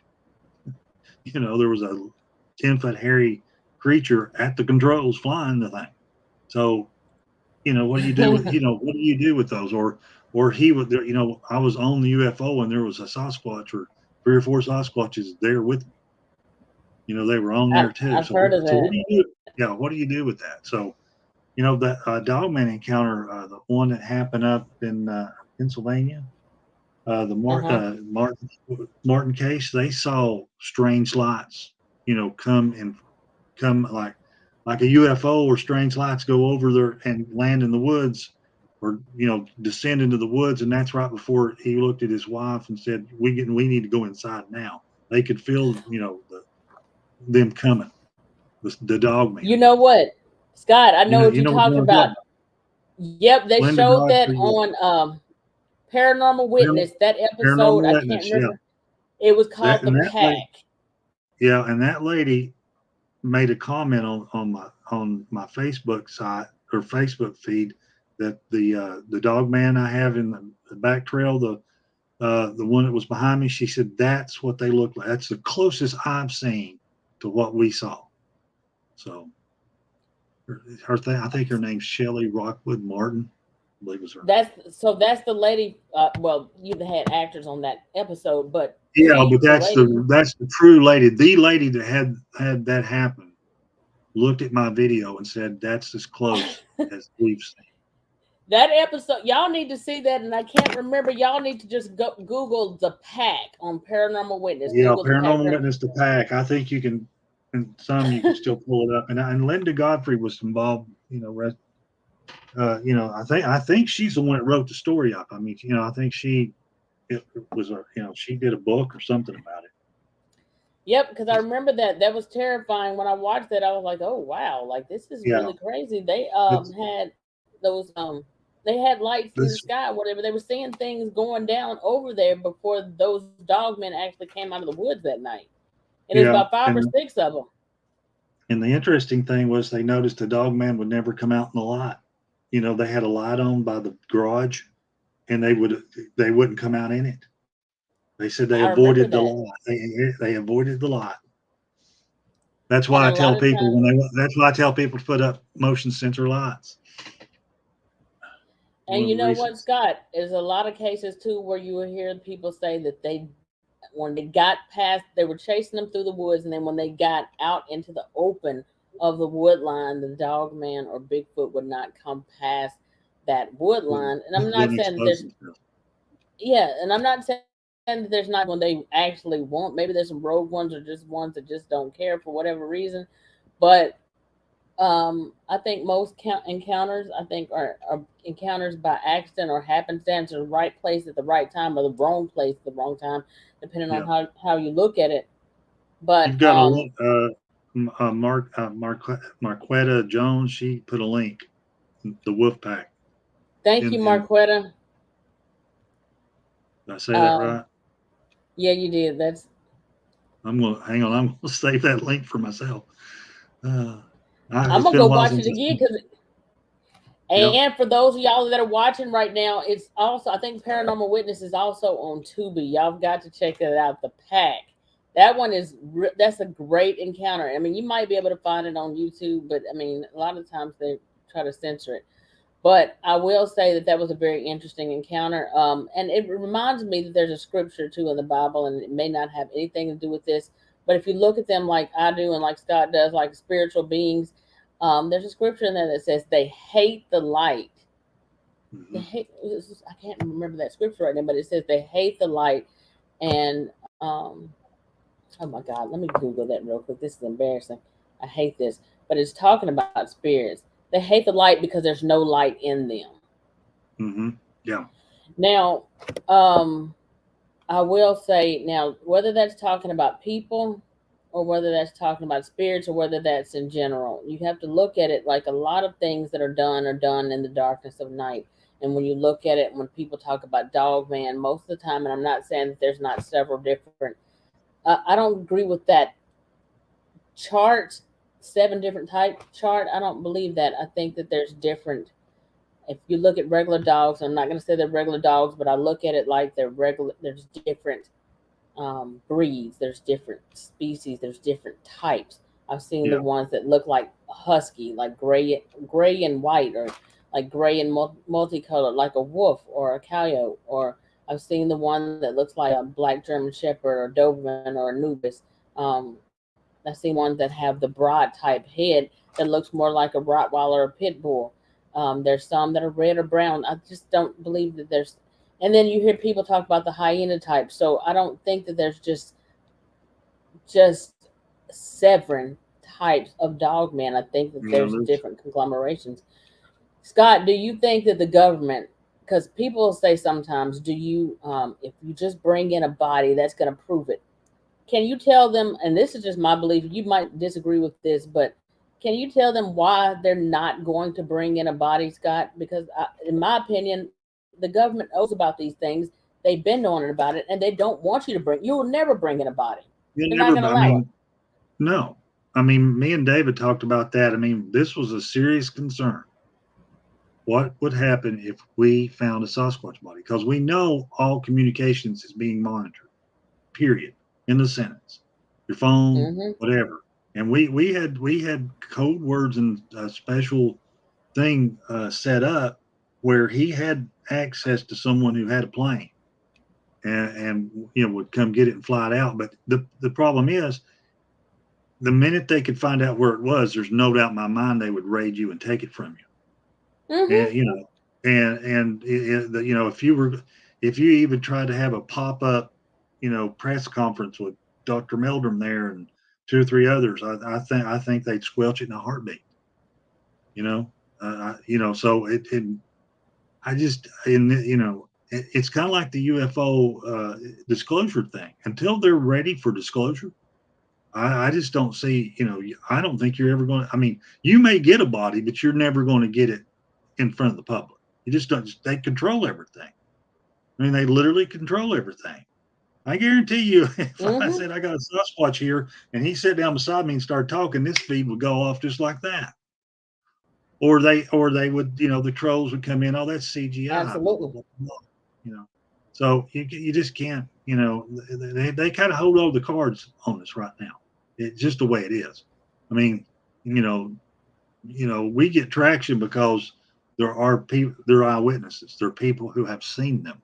That's why, that's how we get, the traction we get, and the people that research it and tell others, because they've seen them with their own two eyes. And that's unfortunately the only way it's going to propagate is through that, because you're just never, until they're ready for disclosure, it ain't going to happen. Now, and a lot of people have asked me about that, and I said, my gut's telling me they're somehow going to roll this, all these cryptids into the UFO. I think the UFO disclosure, the soft disclosure we've started having, where the government admits, we chase them and we spend money on them and blah blah blah, and that kind of, and it's an info op, no doubt in my mind. It's, there's a purpose behind it, and it ain't for good. But I think that eventually that could lead to the rollout of the rest of it, however they want to do it.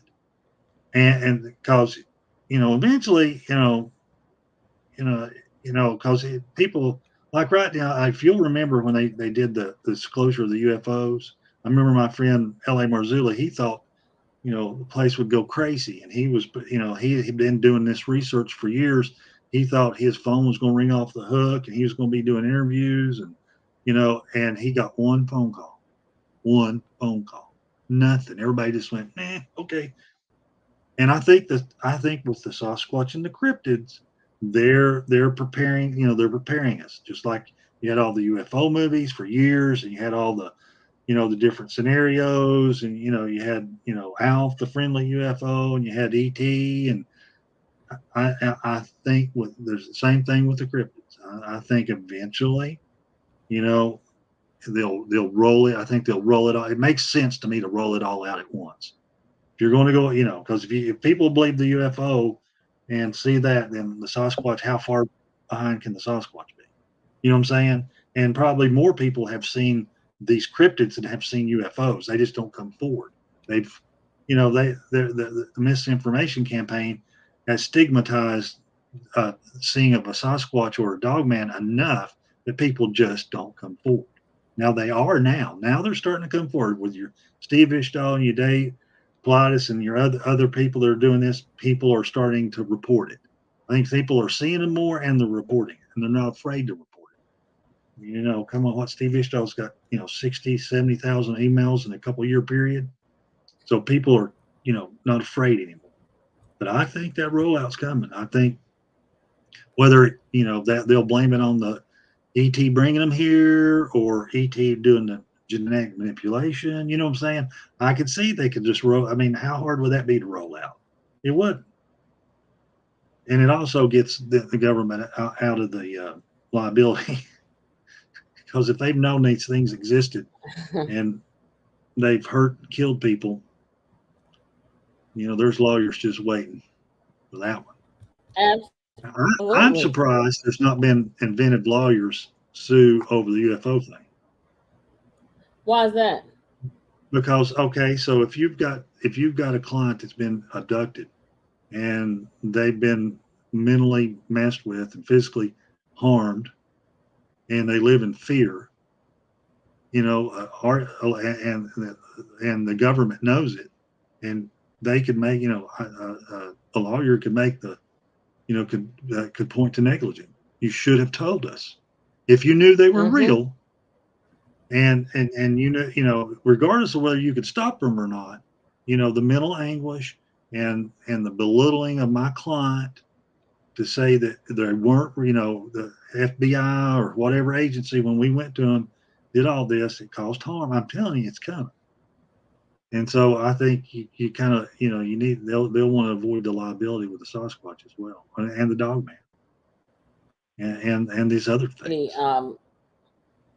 I don't know if you ever heard of Claudia Ackley, but Claudia Ackley, I think she sued the state of California at one point. I don't know if she won the case or not, but she sued the state of California for not putting it out there that Sasquatch exists. But the strange thing about it, and something that a lot of people don't know, is that I know that New York State and Washington State actually have it in their laws that it's illegal to kill a Bigfoot.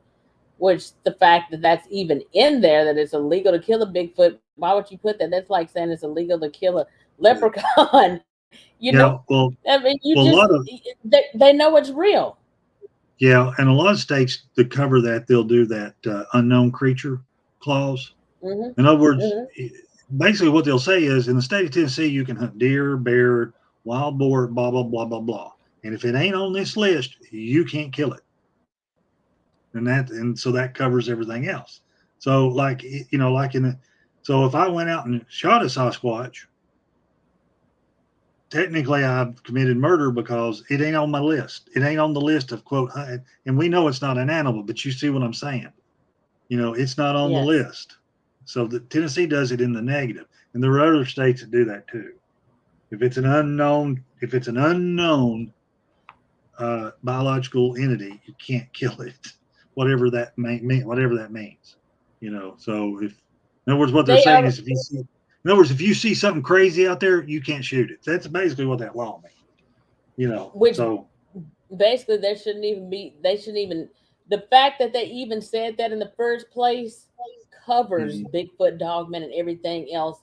And you're going to jail, or you're going to be fined for this, or something is going to happen to you, because we know that it's out there. Because if we didn't know this other weird stuff was out there, we wouldn't even say this. Right? It sounds crazy, but it also lets you know at the same time that they know that there's other stuff out there. You shouldn't even have to cover something that doesn't exist. They know it. Yeah. Oh yeah, they know it. Glenna Sue 76 said, I believe also on the portals, the angels seen going to and from heaven in the Bible, the portals on Skinwalker Ranch, ancient inscriptions. And if you remember, at one point, Paul said that he could remember he was teleported or transported to heaven in some way. Because remember, Scott, I don't know whether in the body or out of the body. He was in the body or out of the body. He just knows he was there. Yeah. Mm-hmm. So yeah. I mean, we live in a supernatural world. I mean, my friend L.A. Marzulli likes to say, we go to church and we open our Bibles, and there's Jesus walking on water, being raised from the dead, raising other people from the dead, floating axe heads, talking donkeys, lions' mouths shut up, flaming bushes that don't, that burn but don't get consumed. On and on and on. The book is just one big supernatural event, and yet when we walk out the church doors, well, we have to set that tire. We just set that aside and just think that the world's this platonic, everybody, all little animals are friendly world. It's not. The creation is supernatural. It's how we got here is supernatural, and it's not the Darwinian paradigm. And as Christians, that's the kind of world we live in. That's what we if we are Christians, that's what we believe. And so it just blows my mind how many are like, well, no, UFOs can't be real. Why do you mean they can't be? Why not? Well. And if that's Christians saying that, that sounds ridiculous, because like even the Bible tells you that the devil or Satan was the prince of the power of the air. He's the prince of the power of the air. You got signs and lying wonders. You got all that. And then you got alien abductees some of them telling you that when these spirits come into them, they're telling them Jesus was nothing more than an ascended master, or they're going through different, things like, probing or, like removal of eggs and semen and stuff like that. So that's telling you that these things are creating hybrid bodies.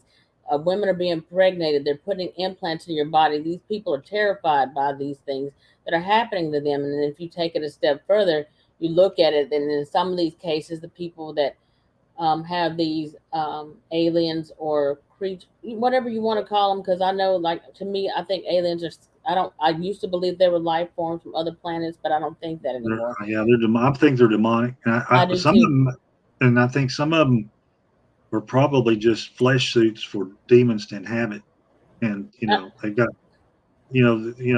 that gets back into the Enoch and the curse God gave the Nephilim. When they die, they're not human. Their souls aren't God breathed souls.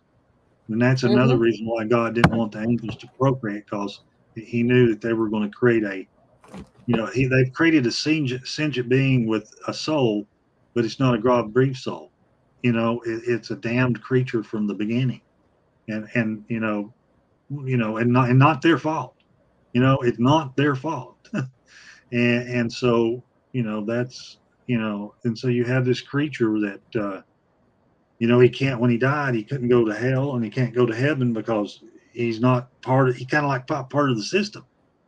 And so their souls were Absolutely. doomed to roam the earth without without form. So they have all the needs of a sentient being, hunger, thirst, and all this, but they don't have any body to plug into to satisfy that. You can imagine what torture that is for them. So that's why they're always so desperate to possess someone or get in something. And I think that in order for them to actually have a body to possess, I think the fallen angels started genetically creating these soulless things. It's like an avatar that they're the demons, the dead Nephilim, can animate and connect into, and so basically in their current form, and they're in the other realm, they can't affect our realm. So they have to come through. They either have to possess a person to manipulate in our realm, or maybe one of these little alien things that they're creating, because they're almost like the aliens are almost like cookie Yeah. cutter out. you know they're no genitals, three fingers, three toes, big eyes, you know that so I think that they're just they're genetically manipulated skin bags for the demons to inhabit and be able to manipulate things. It's Scott, like I the could movie, go off. literally like the movie Avatar, except it's done spiritually instead of by technology, or it's done by technology we don't understand. Let me say that. Scott, I'm gonna take another question real quick. Dark Wood said, "What do you think about the situation where people have daily personal contact with Dogman and Bigfoot, like face to face and communications?"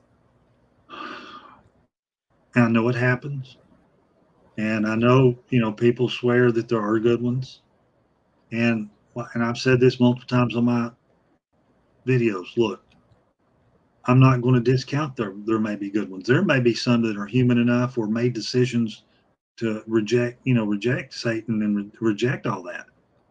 But the problem is we can't communicate with them, and they don't have a sign that says, "Hey, I'm a good Sasquatch, or I'm a good dog man," or one says, I'm a homicidal maniac. I never can say the word. You don't know that, and they're not going. The rules won't let them talk to us and tell you. Now, that's one thing, and another thing is because of what they are, because they are Nephilim, they are open to all kinds of demonic and satanic fallen angel influences. So while you may be dealing with one that's good, he's going to bring baggage with him. Trust me, I know. They bring baggage with them. They bring demonic stuff with them. They bring satanic stuff. They bring UFOs. So when you associate with these things, you are going to expose yourself to that, no matter how good they are or how good their intentions. It's not like a personal thing towards them. It's what they are, and it's right now. It's the way things are. You can't get away from that. So and the other thing is, I did an experiment. I've been acquaintances with 7 or 8 people who have relationships with the Sasquatch, and talk to them through mind speak. It's almost always mind speak, and I always ask them. I ask will you ask the Sasquatch you're familiar with, you know, do they know who Jesus is? Do they know who God is? What are they? You know, and I never got 7 people gave me 7 different answers. Mm-hmm. Somebody's lying. Well, you know, only if not all of them, they won't tell me the same answer. Some of them say they don't know who Jesus is. Some of them say he's some sort of ascended master or whatever. Now the one thing they did admit to, they knew who God was. They know who God is, but they deny Jesus. And you know what the Bible says about what happens when you deny Jesus, what you're dealing with. They deny. And it's like when they ask who they are, one would say, well, I'm your forest brother. You know, I'm the protector of the forest. You know, Mm-hmm. I'm your space brother. I was brought here, you know, and sent, you know, here, you know. So they all had a different, you know, what they were. Some, you know, I'm, I'm a descendant of Esau. One said they were, like I said, they were our forest friends, our spiritual brothers. You know, they were keepers of the forest. You know, just a bunch of malarkey. They're lying. You know, they're not going to tell us the truth.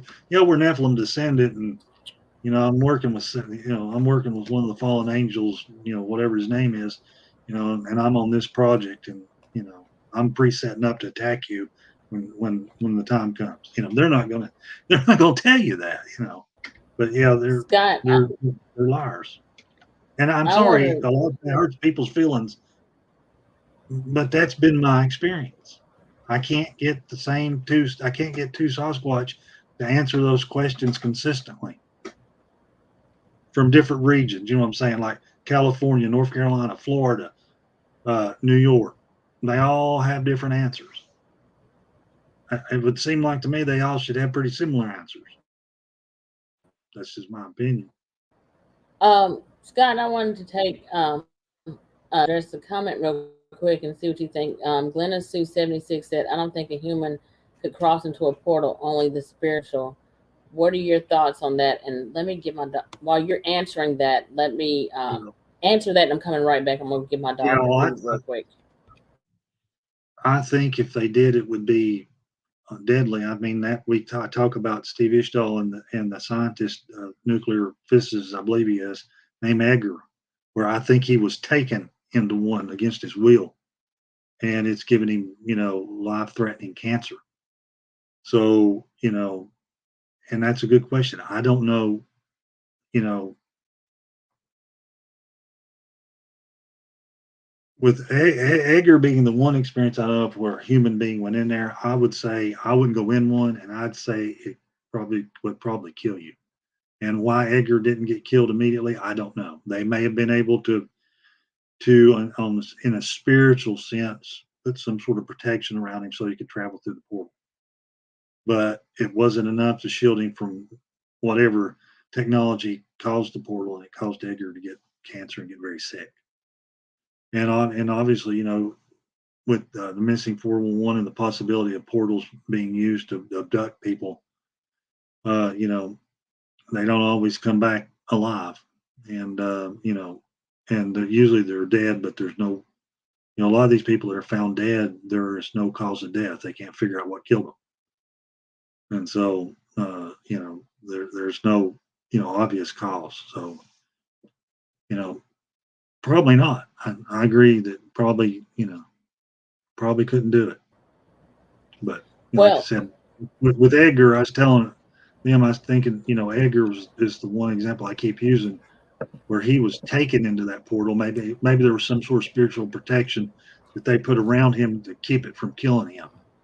But he got sick, you know what I'm saying? He got deathly ill. So, you know, it wasn't enough, the protection. And I would never go into the portal. Well, Scott, real quick, I just wanted to, this is my opinion, and I might be completely wrong about it. I just wanted to kind of address her comment, and I might be completely wrong.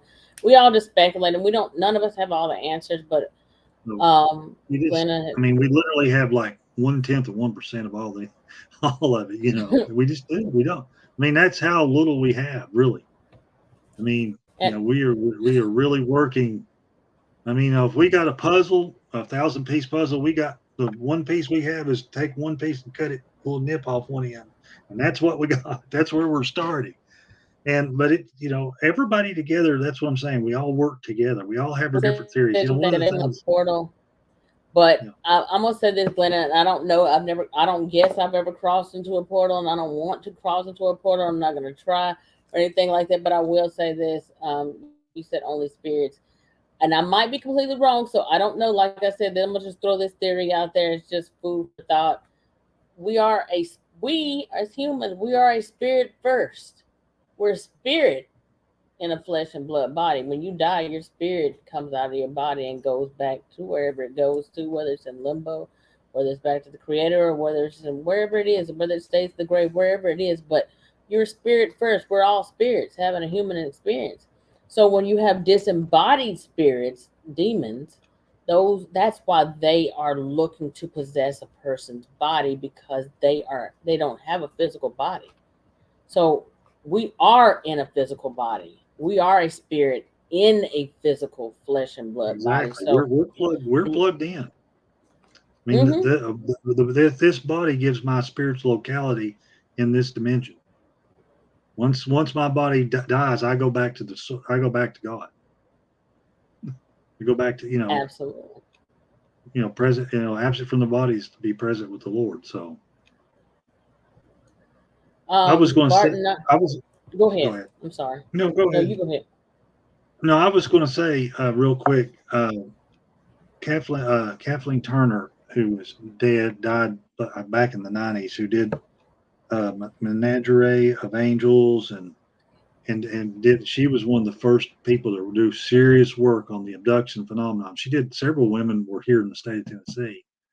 She talked about one instance where a woman was talking, had been taken, and they showed her clones of herself, and they were, and she was so disturbed and upset, and they were threatening, to, take her out of this body and put her in that body, and that just, that means I would be dead, and and he said, and the entity looked back at her and said, no, that's not how it works. He said, these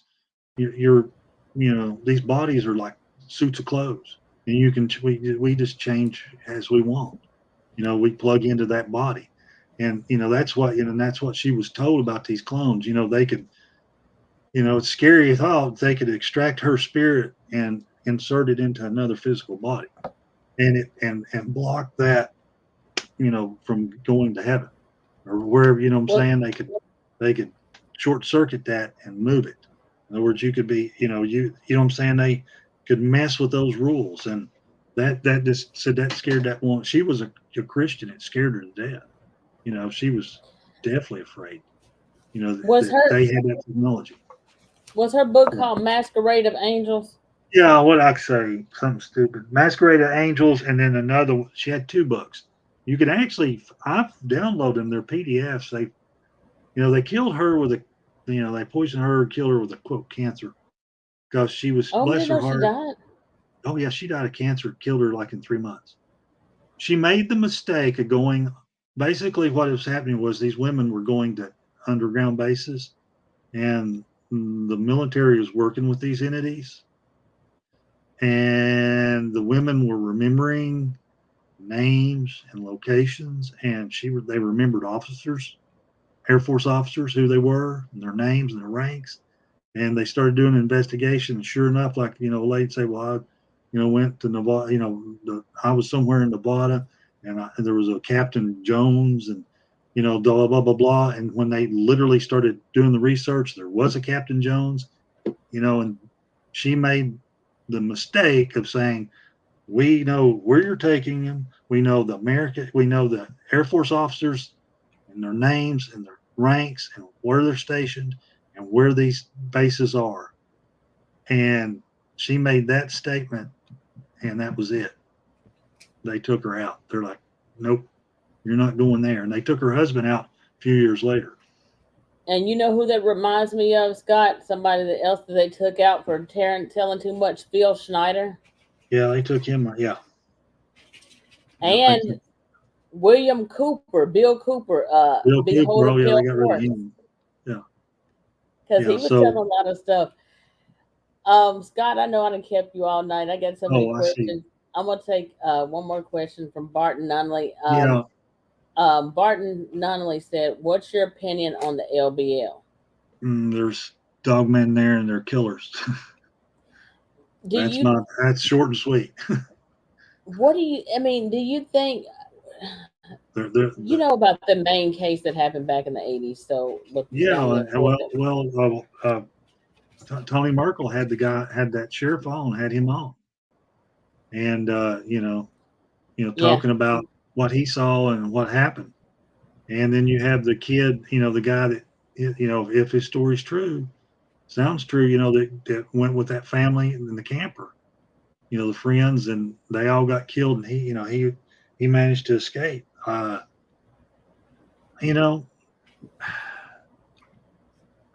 think I believe it. I mean, to me, it rings true.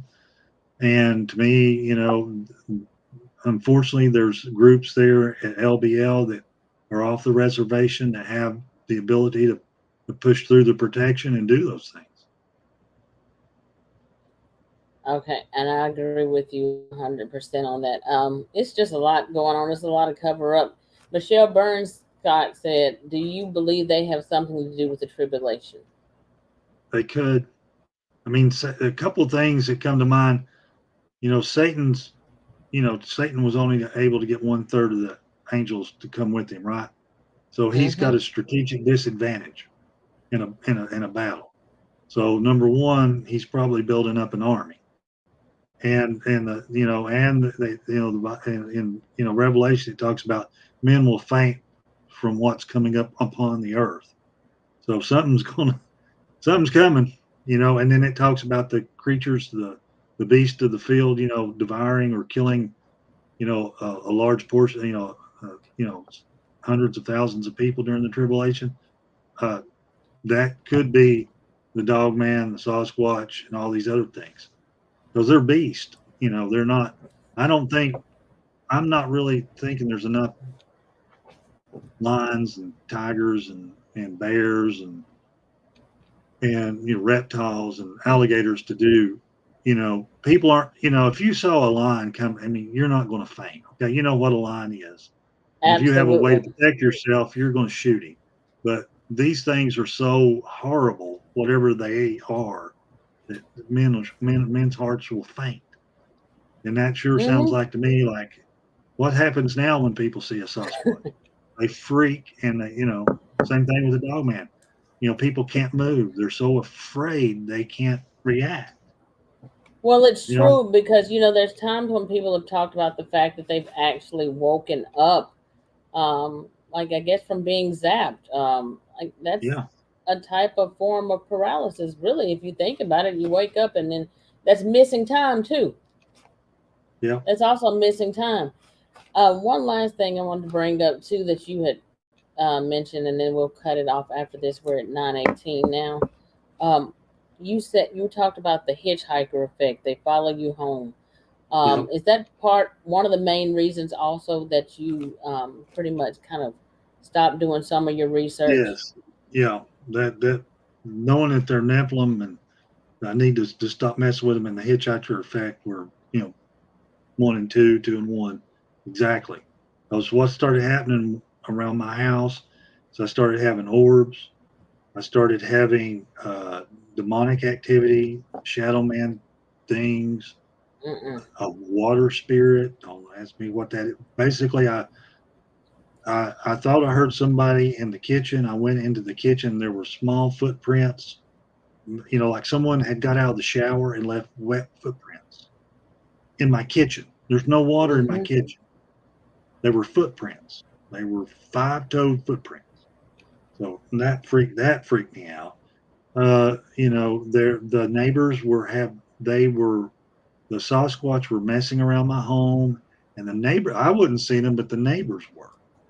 And there was this, they all talked about the little black kid in the hoodie that was peeping Tom, because the little juvenile had the cone-like head, and he had dark skin, and of course it Mm-hmm. looked, everybody's their minds, what does that look like? Well, that can't be a Sasquatch. It's a kid in a hoodie.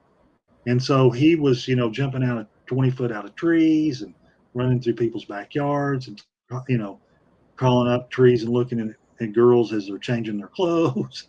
And, and they were causing all kinds of havoc, So it was like, it got to that point. It's just like, God, this has got to stop. Someone's going to I was afraid somebody's going to get hurt. I mean, and I can't say, oh, I know what that thing is, and it's not a Peking Tom, it's a Sasquatch. Well, guess what? I'm about 6'3" and 200 pounds, so I fit the description of this thing. From that standpoint, I was afraid they were going to put me in jail for being the peeping Tom. But but you got, what I'm saying,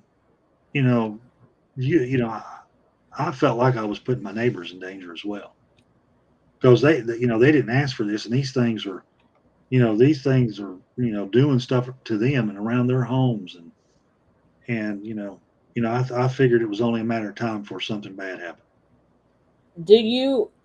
So did they ever, because some people have actually had them come into their homes in spirit form and sometimes form, did they ever come in, other than the orbs, did you ever see them in your home? I know Claudia actually said they came into her home. Yeah, I never had them come in my house, fortunately. No. Now I know I have a friend that they left had a grass. She had a mud room. It was up in Kentucky, and she had those really thick grass mats you put in. You get the mud off your boots. She had one of those in her mud room, and she woke up, and there was an 18-inch footprint, pristine, pressed down into that mat. She sent me pictures of it. So you're thinking, so this, and the ceiling's only 6 foot, or it's in a mud room. So it's an old farmhouse type thing. So, I know of people that have had them come into their houses, but like I said, how did it fit? How did it fit to leave? But it did. I mean, it left she sent me the pictures. It was crazy. I mean, it's perfect. It's a Sasquatch footprint inside her house, on the mat, on the grass mat. Yeah. And that's terrifying when you really look at it. Oh yeah, no, and that's here now. And I haven't had it happen, but I have had people send me emails talking about waking up and a dogman at the end of their bed and having the night, unable to move or have night terrors about it. And then, when they, either mention the name of Jesus or they kind of come out of it or they turn the light on, it disappears. So, I've not had that either, thank God. Well, I don't even want to bring it up. You said it a few minutes ago, and there's certain stuff that I don't like to talk about while I'm here at home because of what you just. You remember a few minutes. I'm not going to say it out loud because I don't want say it out loud. But you said it a few minutes ago. You were saying that certain people who have encounters have certain things happen in their homes. Can you bring up those things one more time? Because I'm not going to say it out loud. I'll tell you when you say it, but. Other things that you see in your home. Where you have the shadow people. Yeah, I knew that's all it was. Yeah. So that's where the rebuking comes in. Is that tied in? What now? Well, I just saw looked like a person standing in the corner, but it was just it was like a black cutout. Mm-hmm. Now mine didn't have a hat. Some people's have hats. They have a hat on. Mine didn't have a hat on. Mine just looked like an outline of a person like in the corner of the room. But it was a shadow. Mm-hmm. There was nobody there to, and then, it was scary. I would always call on the name of Jesus and it would disappear. But until I did the actual rebuke, I had to go through and get that out. Yeah. You've got, and some of these things are, they're constantly probing, so you've got to, it's kind of like once they know, it's that old deal, but it's with the spirits. Once they know you're spiritually turned on or aware, then, here they come. I think they can see you. They can see some aura or whatever in that other, in their dimension. They know, and so they try to come through. They're always probing. And so it's a constant thing. I'm always praying. I'm always, if I, rebuking, I just am. I mean, maybe I don't have to, but I feel like sometimes I need to refresh because they don't come on my property anymore, but they'll do stuff right outside my property. And that's disturbing. And Scott, another Scott said, I watched your interview on L.A. Marzulli's channel today. It was really good. Yeah, so L.A. Marzulli, he was the one who covered the giant of Kandahar over there in Afghanistan. Yeah. We kind of become buddies, and finally someone's actually seeing my videos and like, oh wow, really? I didn't realize you had that. People who follow me have seen them, but it's like, and I'm not having to point them out. He's like, yeah, I can see that. What's the problem? So, when you finally get past the trolls, it's interesting. But yeah, he's taken an interest, and because I come at this from the spiritual side, and and believe they're Nephilim, and he's trying to educate. He's working his set of of people, the people that follow him. He's working on that part of the the Christian community, and I'm just thankful to God that that's getting these people are actually being able to see this stuff, and see this exposure. So the Christian world is just asleep. They just are. Mm-hmm. I agree with you 100%. Have you ever heard of anybody ever talking about the loud metallic sounds associated with Dogman or Bigfoot? Dogman anyway, because Martin Groves, the one you mentioned a few minutes ago that Tony Merkel interviewed, I also interviewed him.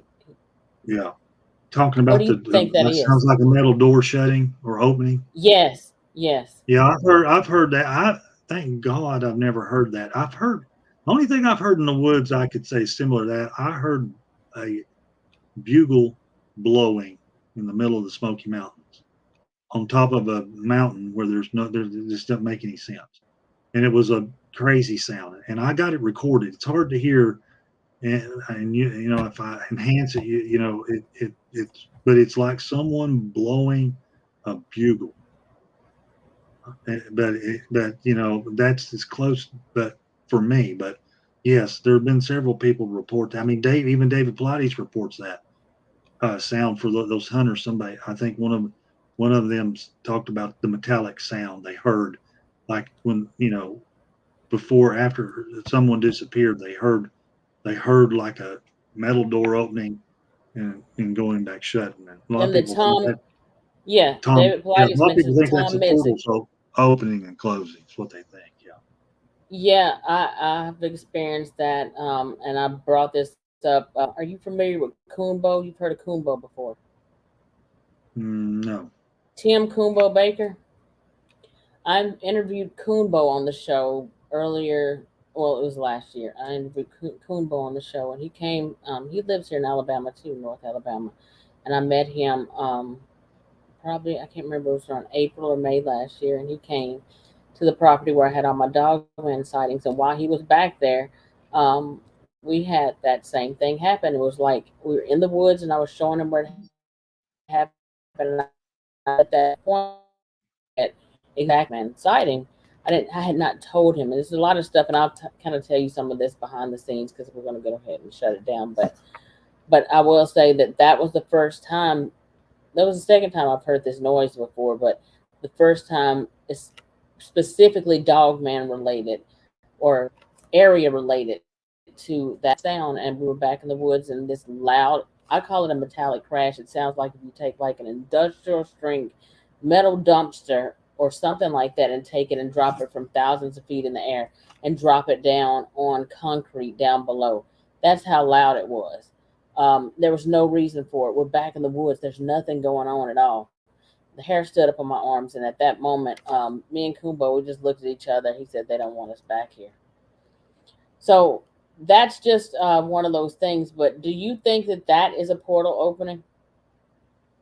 I think it is. I mean, makes sense to me. I think if they make a sound, it's probably what it is. That's just my opinion. There's not until someone sees like I've got a video of a portal opening, but there's no sound. It doesn't make a sound when it opens. I actually have two videos, unfortunately.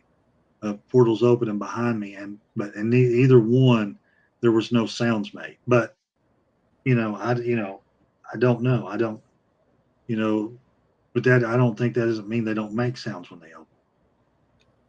I think there is a connection to these sounds and portals. Just don't know what. Al Santoriga said, "Has God ever had mental telepathy communication with the Sasquatch people?" No, they tried, and I wouldn't let them. I How did refused you to do that. I just how told did you them no. block it? I just said no. In my head, when they started that, I said no. I'm not listening to you. You do not have. I do not. Uh, you know. I'm just not going to let you do it. No, and I fought it. And I had headaches for a while when they would try, and I wouldn't let them do it. And I'd pray and say, God, Mm-hmm. no, help me, God. Help me just close it off. And they would continue to try, and I just won't let them. Now they don't try anymore. Every now and then they'll try, or I'll hear a whisper, but it's all it is. What's really scary is they'll talk when they try to do it. You'll hear yourself. You have that internal voice that you talk to yourself with. They'll use Yes. that voice, and it's not you, and it freaks. I'm like, I'm not allowing anything into my mind like that. Mm-mm. All right, y'all. I'm taking the last question tonight, and I know y'all were really excited about him, Scott, on tonight. But I've got some more questions too. We might have to have Scott back for Q&A. Scott, Sure. I'm gonna take the last question of the night. Are you willing, if I set it up with you, to possibly come back just for a Q&A? Because they love this tonight. This is great. I'm Sure. excited. Yeah. Yeah. We can do a Q&A. What? I just took that question off the screen. Yeah.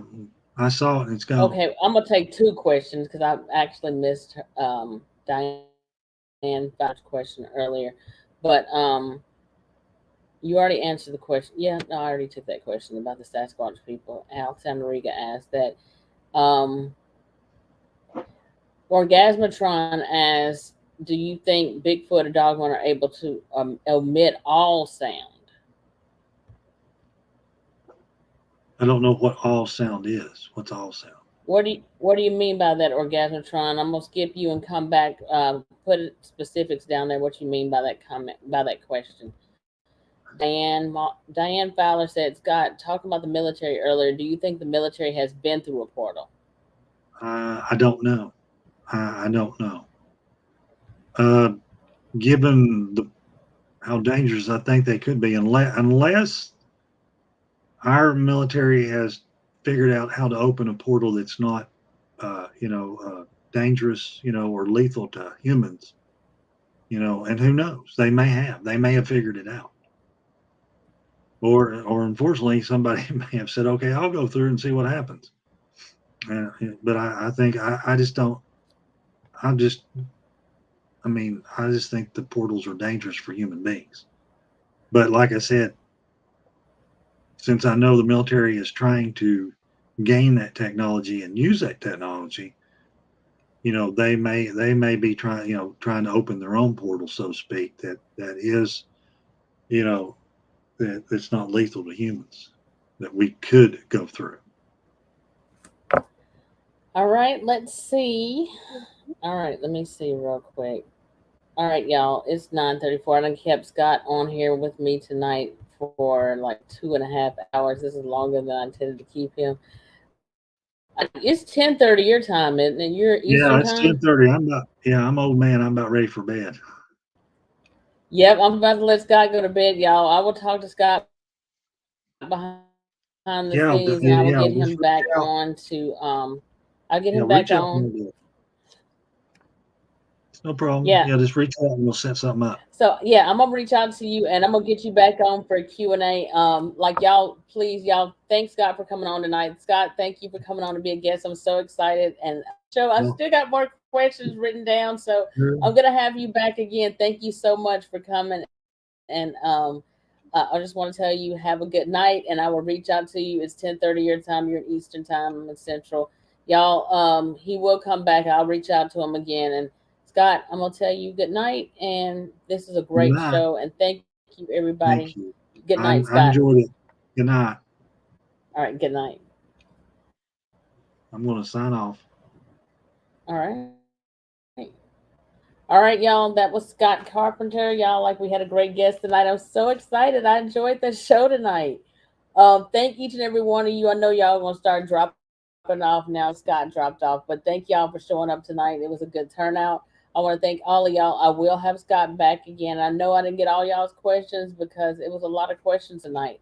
And you can expect that this is a great show. I still had like a whole notebook over here of like plenty of questions that I didn't even get to yet to get to ask him. So just understand, I'm going to ask him more. Thank you, Sincere. I appreciate you. I'm going to reach out to you in a second. Y'all understand this. Like, I'm going to have him back on the show. Like, I'm really excited about this. I have another great guest for y'all next week. Dark Woods right here. Dark Woods, I don't know if you're still out there in the live chat right now, but if you're still out there in the live chat, Dark Woods is the guest for next week's show. This is another person who has eyewitness, boots on the ground, research, evidence, and all that good stuff. And all that being said, like, I'm just going to thank all of y'all because I didn't get to thank everybody at the beginning of the show because it was so many, and I was already a few minutes late after the show. I actually was supposed to start at 7, like I was on CP time. So I was kind of late, but I'm not going to hold this up. I've been going since 7 o'clock. So this is at 2 hours and 37 minutes. Everybody out there, thank y'all for showing up tonight.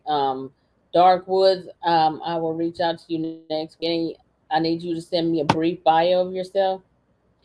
I'm going to be up for a minute, Sincere. Dark Woods, send me a brief bio of yourself.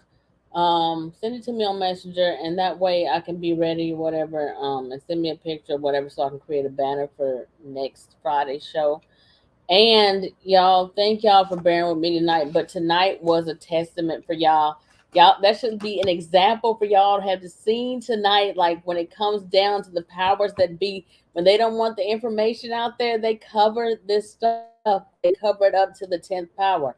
They cover it up to the point where they cut me out of my own live feed tonight. Like I had full live stream. I had full Wi-Fi capabilities. There was no excuse for what happened. Blocked me out of it completely blocked me out of Wi-Fi. It completely blocked me out of my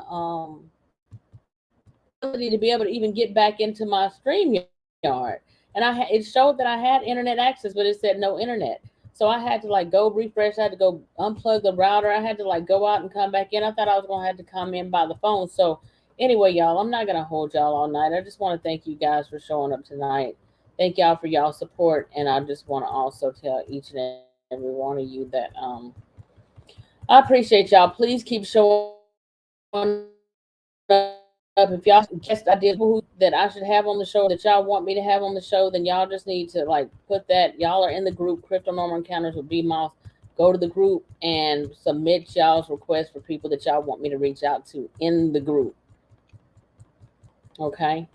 Y'all submit y'all's requests for people y'all want me to have on the show. Dark Woods is going to be on the show next week. Wide Open Adventures. I think Wide Open Adventures. Leave a comment below. Let me know if you're also on Instagram because I think you're one of my followers on Instagram. And if you are.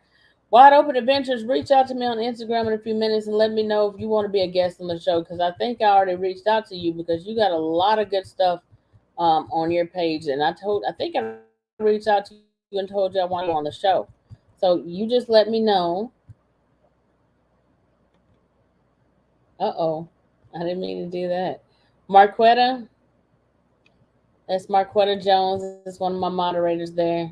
I just want to thank y'all. Angel Isaacs, thank you for showing up tonight. Janice Blake, thank you for showing up. Sincere, thank you for showing up tonight. I appreciate you, hon. Dark Woods, thank you for showing up tonight. Barton Nunnally, thank you for showing up. I appreciate you, honey. David Thundercloud, thank you for showing up tonight. Jason Broussard, thank you.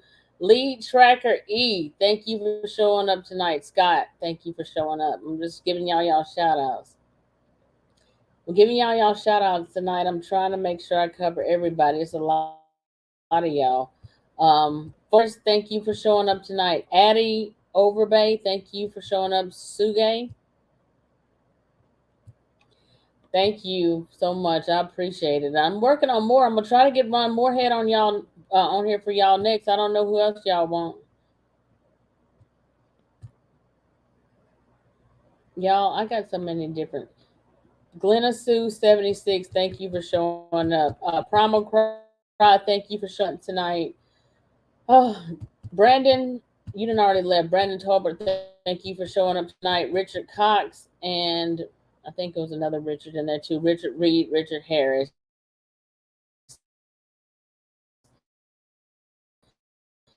Thank you, Diana Rodriguez. It's so many of y'all. I'm sorry, y'all. I can't remember everybody. It's so many different people. Thank y'all. I love you guys.